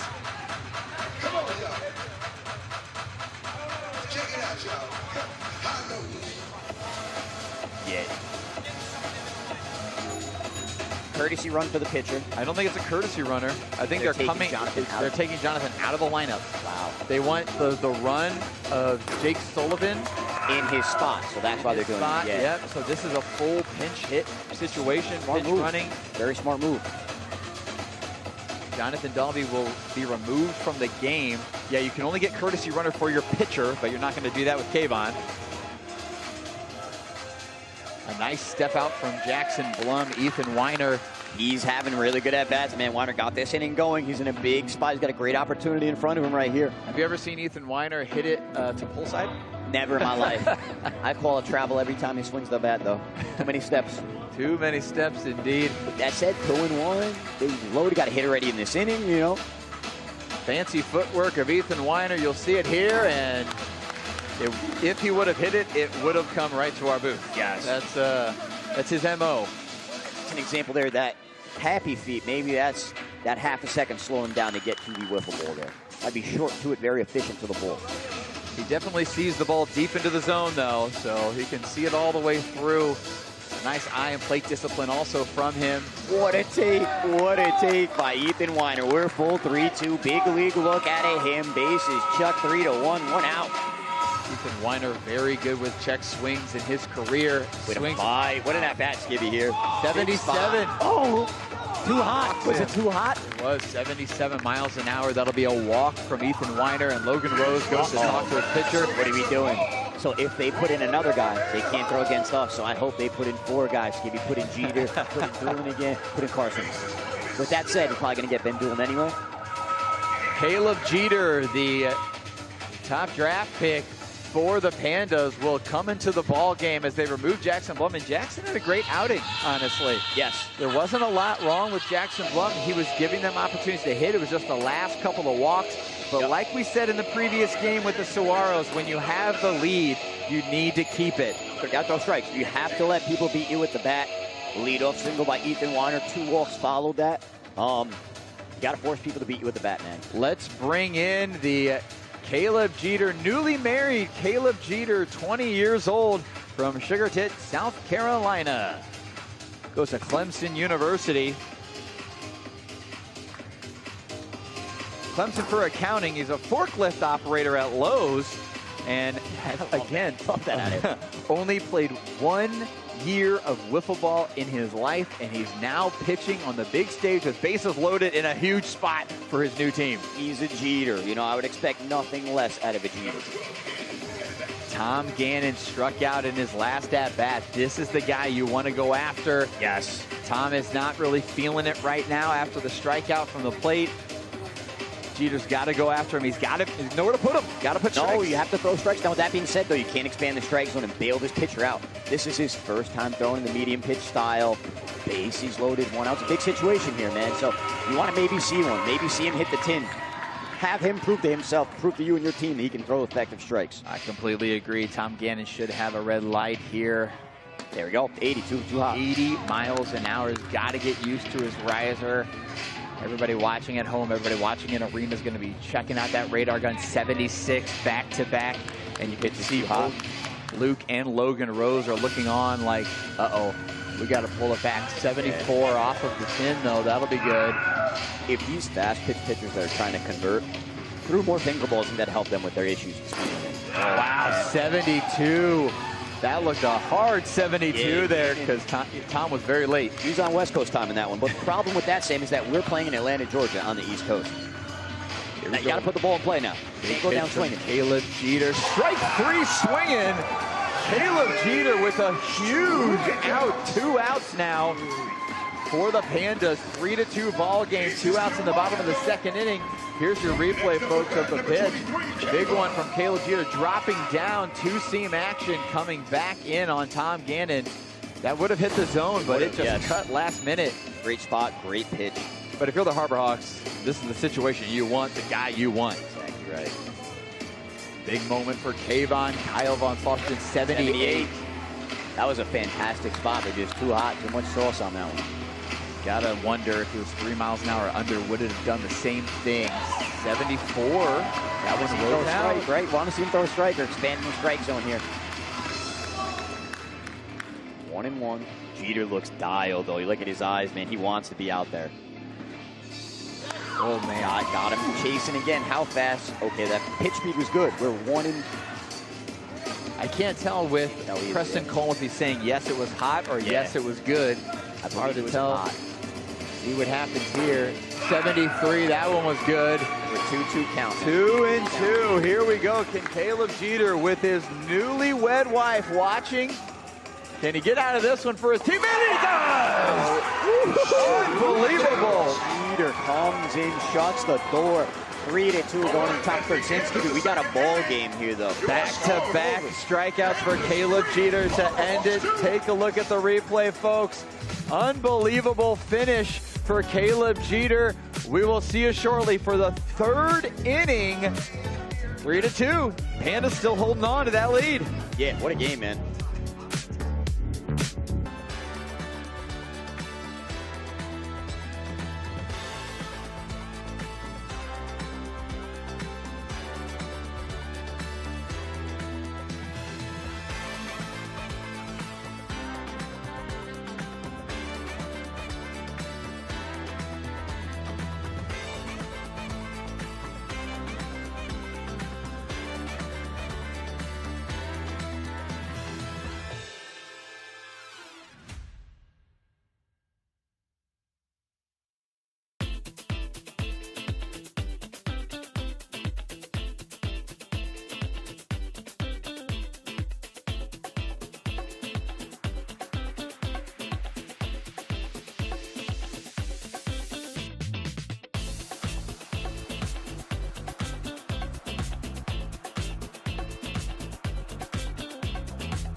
Well, one job remains for the Boston Harbor Hawks, and that is to hold them here. Kayvon on the mound again for the Harbor Hawks in a 3-2 ball game as the Pandas hold on to the lead in an incredible relief performance from Caleb Jeter, getting back-to-back strikeouts with bases loaded. Getting out of a big jam, keeping the lead for his team here. One-run game. Big inning for Kayvon, though. You want to hold him right here, 3-2, so you give yourself a chance to walk it off going into the bottom of the third. Yeah, Boston's lineup can definitely do some damage. Randy Dalby will lead it off for the Harbor Hawks in the bottom of the inning. But you know Kayvon wants to keep this a one-run game, and the Pandas are looking to do the opposite, as the Pandas want to blow this game wide open and prove to everybody that they are here to stay. The offensive explosion from the Roses has happened. Now we need Jeter and Doolin to step it up for their teams on this side of the ball. 75 top height. Right by Ben Doolin there. I mean, it looks like Kayvon's settling in. He's starting to get a feel for all of his pitches. See what he goes to as he's ahead in the count. Foul ball from Ben Doolin, fighting hard. Ben Doolin frustrated with himself. This is a young Pandas team. Every single one of them is very young. 21 and under. All of these players did go on that one, says the umpire. They'll bring up Caleb Jeter with 1 out. Very animated, a lot of energy from this Dallas Pandas lineup. And here's Jeter, fresh out of getting it out of that bases loaded jam. See what he does with the bat. The Pandas have the youth. They have the, the non-sore arms. Yes. They can run rampant on the base paths, but the experience level sometimes can play. Especially that's what the Harbor Hawks have, a lot of experience. Absolutely right. Experience versus youth here in this matchup, and it's 3-2, and it's showing on both sides. Caleb Jeter, and a fumble by Kayvon. Jeter coming in hot into the right. I think Caleb Jeter forgot that he could keep running. Nice hit from Caleb Jeter. Kayvon could not handle it, so we have a runner on first with 1 out.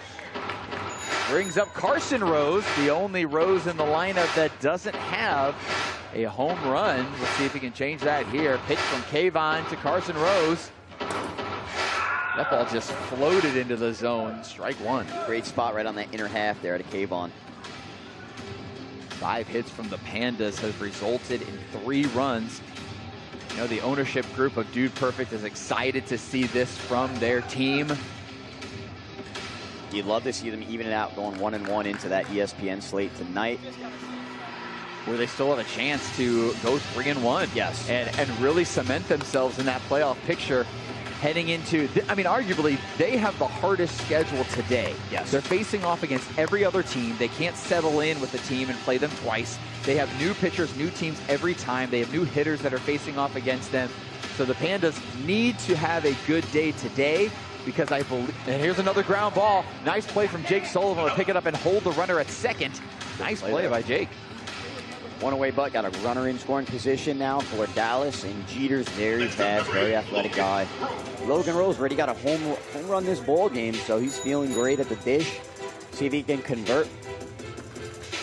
Logan Rose, commissioner, back up with a runner on second. 2 outs. Nice pitch from Kayvon. Falling from the roof to the strike zone there. Rose Logan. Quick pitch. And he smokes it up the middle. That should score a run. And he does. Unbelievable. Commissioner comes up big again. Another RBI for Logan Rose, scoring Caleb Jeter from second. Perfect placement, Jordan. Logan Rose is on fire. Home run, a nice RBI single here. His swing looks great, and he smoked that ball up the middle. Tom Gannon made a nice play to cut it off. But Caleb Jeter's speed, like you mentioned, he was on his horse and ready to score. That's a hell he had. We talk about Jackson Pearson's launch angle. I think Luke Rose might have him beat. He was trying to send that one to upstate New York, it looked like there. Pitch to Luke Rose here, and a nice one. Curves. Oh, it hits the base! Tag. Unbelievable.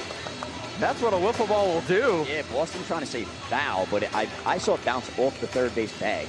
I saw it hit base. Yes, yeah, if it hits the bag, it's fair.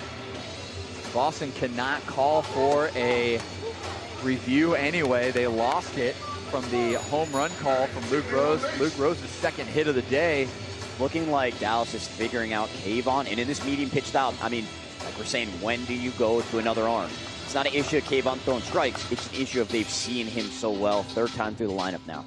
Dallas is one of those teams that has done that. Even last year in the fast pitch circuit for BLW, they were a team that turned it on towards the end of the year. Yes. When they were starting to see more pitches, they were starting to see more teams play. They were also starting to get their feet wet when it came to getting their hits and getting their reps. First game's always difficult for every team here, but after that first game's out of your way, it feels like normal wiffle ball, and here we are, playing how we expected them to this season. Wow, the riser, like you say, touches the turf and then comes up. What a job by Ben Doolin for fouling that one off. With that said, though, the home run from Logan Rose, the hit from Luke has been on that riser. And there it is, another ball in play. Kayvon tries to make a throw, does hit him not. in the face. They won't be able to call it to be up to the umpire, whatever the umpire calls. 2 runs do come home on that one. Looks like we're calling safe on the play. 2 more runs come home, 6-2. And as the Pandas explode their offense even more, 3 more have scored, and they're not done. They're asking, do you want to switch? And Kayvon's like, no, why would we switch now? Yeah, I mean, especially now after you've given up the runs, who would you go to? Yeah. You don't want to burn anyone, They have the pitching depth, honestly. Yes. Jake Sullivan slated to start their next one. They got Dalby, they got Tom Gannon. So, I mean, they have the depth to do it. Jim Ballian pitched that game, so. Very effectively. Will Kyle only throw that drop? 2 pitches, 2 drops to Jeter. He's just been unfortunate with that super drop. He's seen about every pitch, every at-bat today. Pitch from Kayvon goes to the riser, got him on the bottom of the zone. That's wild. Did not look 50 out of the hand, but he's a magician, if you will, Kayvon. Maybe he's going so low that it goes out of the range of the. You might have a throw that fingerizer there as well. And that'll do it for Kayvon in the top of the 3rd inning. We're going to keep it right here, folks, because we have an intense bottom of the 3rd ahead of us. As Caleb Jeter will come back out to the mound, had 2 strikeouts in his early relief in the 2nd inning. Can he continue that success now with a 4-run lead? You got to believe he's going to settle in, Jordan. You got to think he's got confidence. 4-run lead. I mean, as that inning ended, he struck out Kayvon on a nice lefty riser. So he's got the good screwball. He's got the riser. If he can adjust to that radar, he should have a ton of success. I mean, Dallas is rolling. They're playing very well. Bats are booming. Let's talk about the Boston Harbor Hawks and their plan of action, what you think it might be. Caleb Jeter, notorious for throwing a little bit faster and still learning the medium style. The Harbor Hawks, like you've said, they can't win with a 4-run solo home run. They got to get base runners. It's almost like, do they wait for 2? Do they got to watch it out? Not a bad idea, right? I mean, he didn't really establish the strike zone well. He established it with that sliding riser. That was his go-to strike pitch that last inning there. But, man, if you can work yourself into a favorable count, 2-0, 2-1, and attack that sliding riser that you know will come, maybe Boston will have some success. But if anyone can do it, it's this Boston Harbor Hawks lineup. Randy Dalby leading things off here in the bottom of the 3rd season on the line, man. Something's got to give. There's not a lot of teams that get 8 hits in a ball game. This is a team that has 8 hits, 6 runs, 6-2 ball game. Randy Dalby to get us started for the Boston Harbor Hawks. 69 slider from Caleb Jeter. Randy Dalby, one of the better 2-way players on the Harbor Hawks, looking to get things started for his franchise. Randy, the captain of this team. 2025 All-Star, like we said, a big swing from Randy Dalby. Randy Dalby, very tall, loves Godzilla, and also has a pet lovebird. So, you know, that gentle giant, as it were.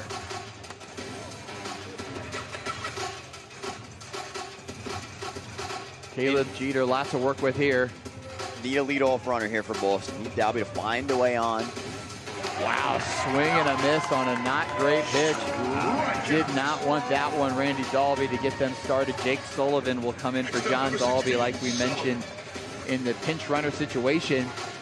Jake Sullivan going the rare no hat look, although Caleb Jeter's wearing no hat. This could be our first no hat on no hat matchup. Yeah, I mean, Jake Sullivan with a fresh haircut too. He got rid of the flow. Let's see if it's more aerodynamic. If he gets the bat through the zone more efficiently. Jake Sullivan will be your starter for the Harbor Hawks in the final game of the evening. They will finish off their season. Didn't get to pitch in the first opening day of games. He will get his shot today. Here he comes, Jake Sullivan. 2 strikes on him now. Pitch from Jeter. This is inside.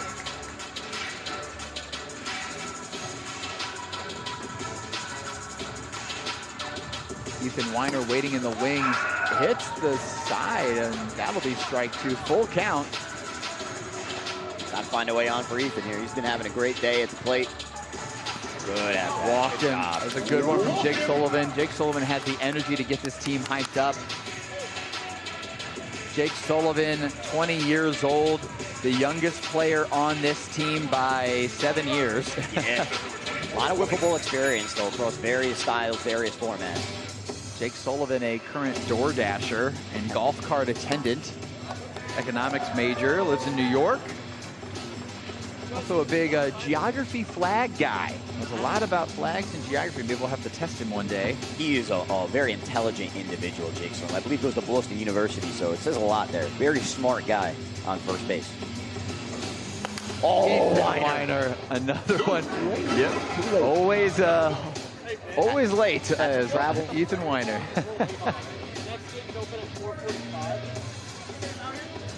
Pitch from Jeter. Hits him in the foot on the fancy footwork of Ethan Weiner. Ethan Weiner went 0 for 4 on opening day, but had 2 walks and a run scored. Speaking of Boston, Ethan Weiner from Boston and a light rail operator. Conductor Weiner, as we say. Best conductor in the game, Ethan Weiner. Looking to drive one over the wall here for his ball club. Fantastic sports videographer as well. Travels the country videoing wiffle ball. Swing and a miss on one that won his back. Sword indeed. Put it away. Caleb Jeter. Here's the swing. Here's the pitch and the swing. Screwball tailed outside just slightly, but stayed outside most of the way. He did sword it too. You love that. Sticker ball there, challenging guys, as you should with a 4-run lead. Challenging guys, throwing it right at the sticker, right down Broadway. Tom Gannon, last hope for the Boston Harbor Hawks. Last hope for the afternoon slate. Sticker ball. Last strike for the Harbor Hawks as they can see their season slip through their fingers. They're going to need a lot of help in a win tonight. Yeah, man. I mean, you love to see this from Dallas. 1-1 on the day if they can close this game out.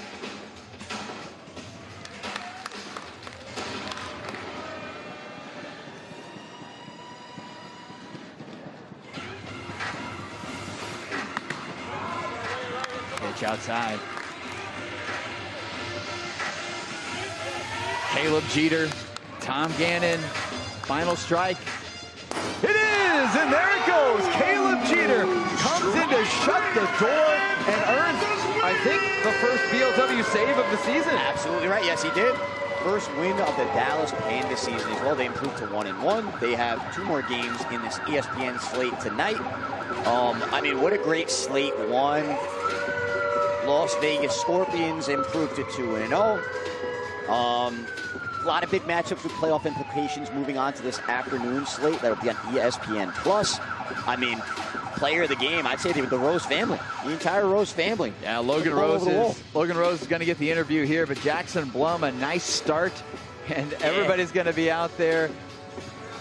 Whole team is out there. You love to see it. We're going to send down to the field where we're going to see the Dallas Pandas for their first win of the season. With the winning team, the Dallas Pandas. First off, give it up for the Pandas. An amazing game.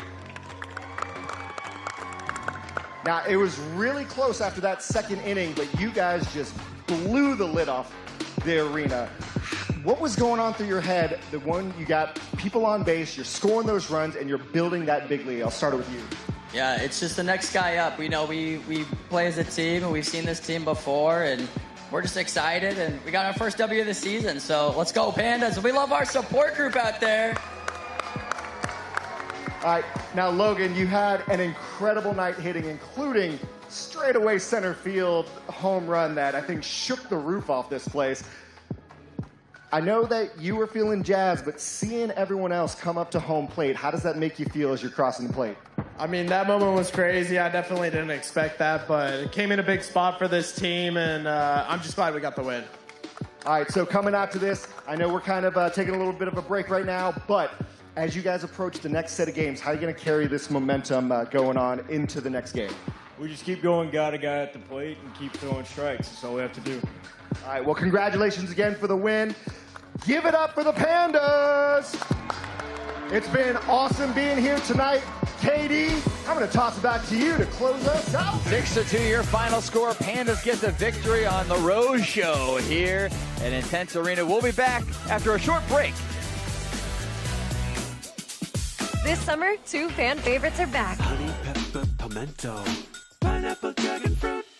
They're packed, they're so packed. Yeah, they're bringing that flavor back. Honey, pepper, pimento, yeah, that pimento. Pineapple, dragon fruit, bringing that pineapple back. They're packed, they're so packed. Yeah, they're bringing that flavor back. They're so packed. Honey, pepper, pimento, pineapple, dragon fruit. Which favorite will you choose?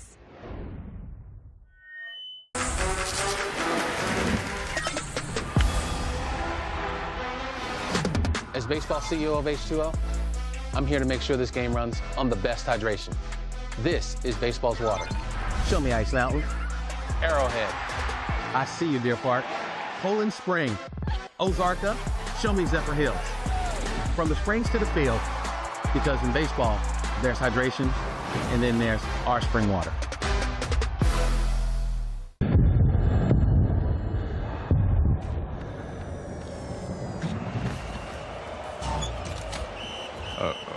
Coming through! Ay, caramba. Who put these in Messi? Only Duracell is built different, with power-boost ingredients. That's why ghosts like Messi only run on Duracell. Play ball! Power boost.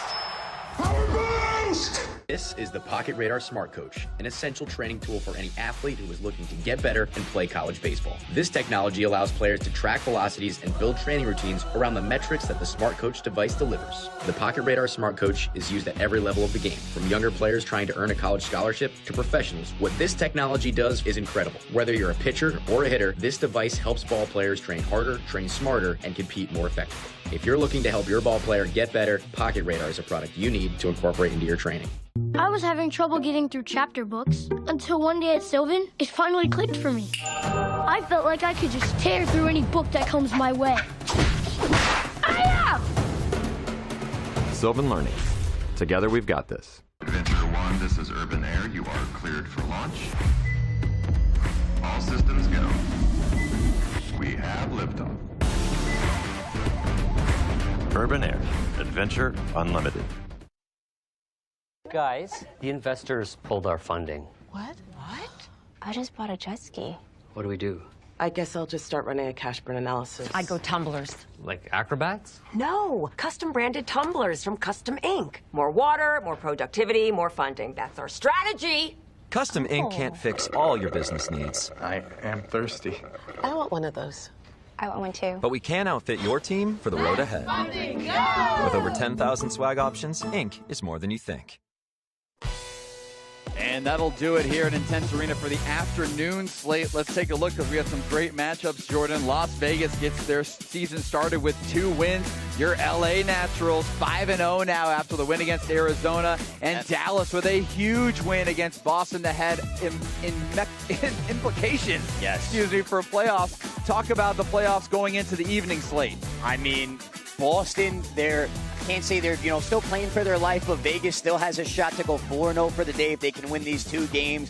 Dallas as a team, they don't want to go to 1-2. They need to win that first game against our LA Naturals. So we're trying to go 6-0. Dallas is trying to get a winning record and improve to 2-1. Arizona, they need to win these next 2 games, even it out and finish the day 2-2. A lot of questions need to be answered. I mean, a lot of playoff implications on the line. It's going to be a big slate too tonight. A lot of great wiffle ball being played. Absolutely.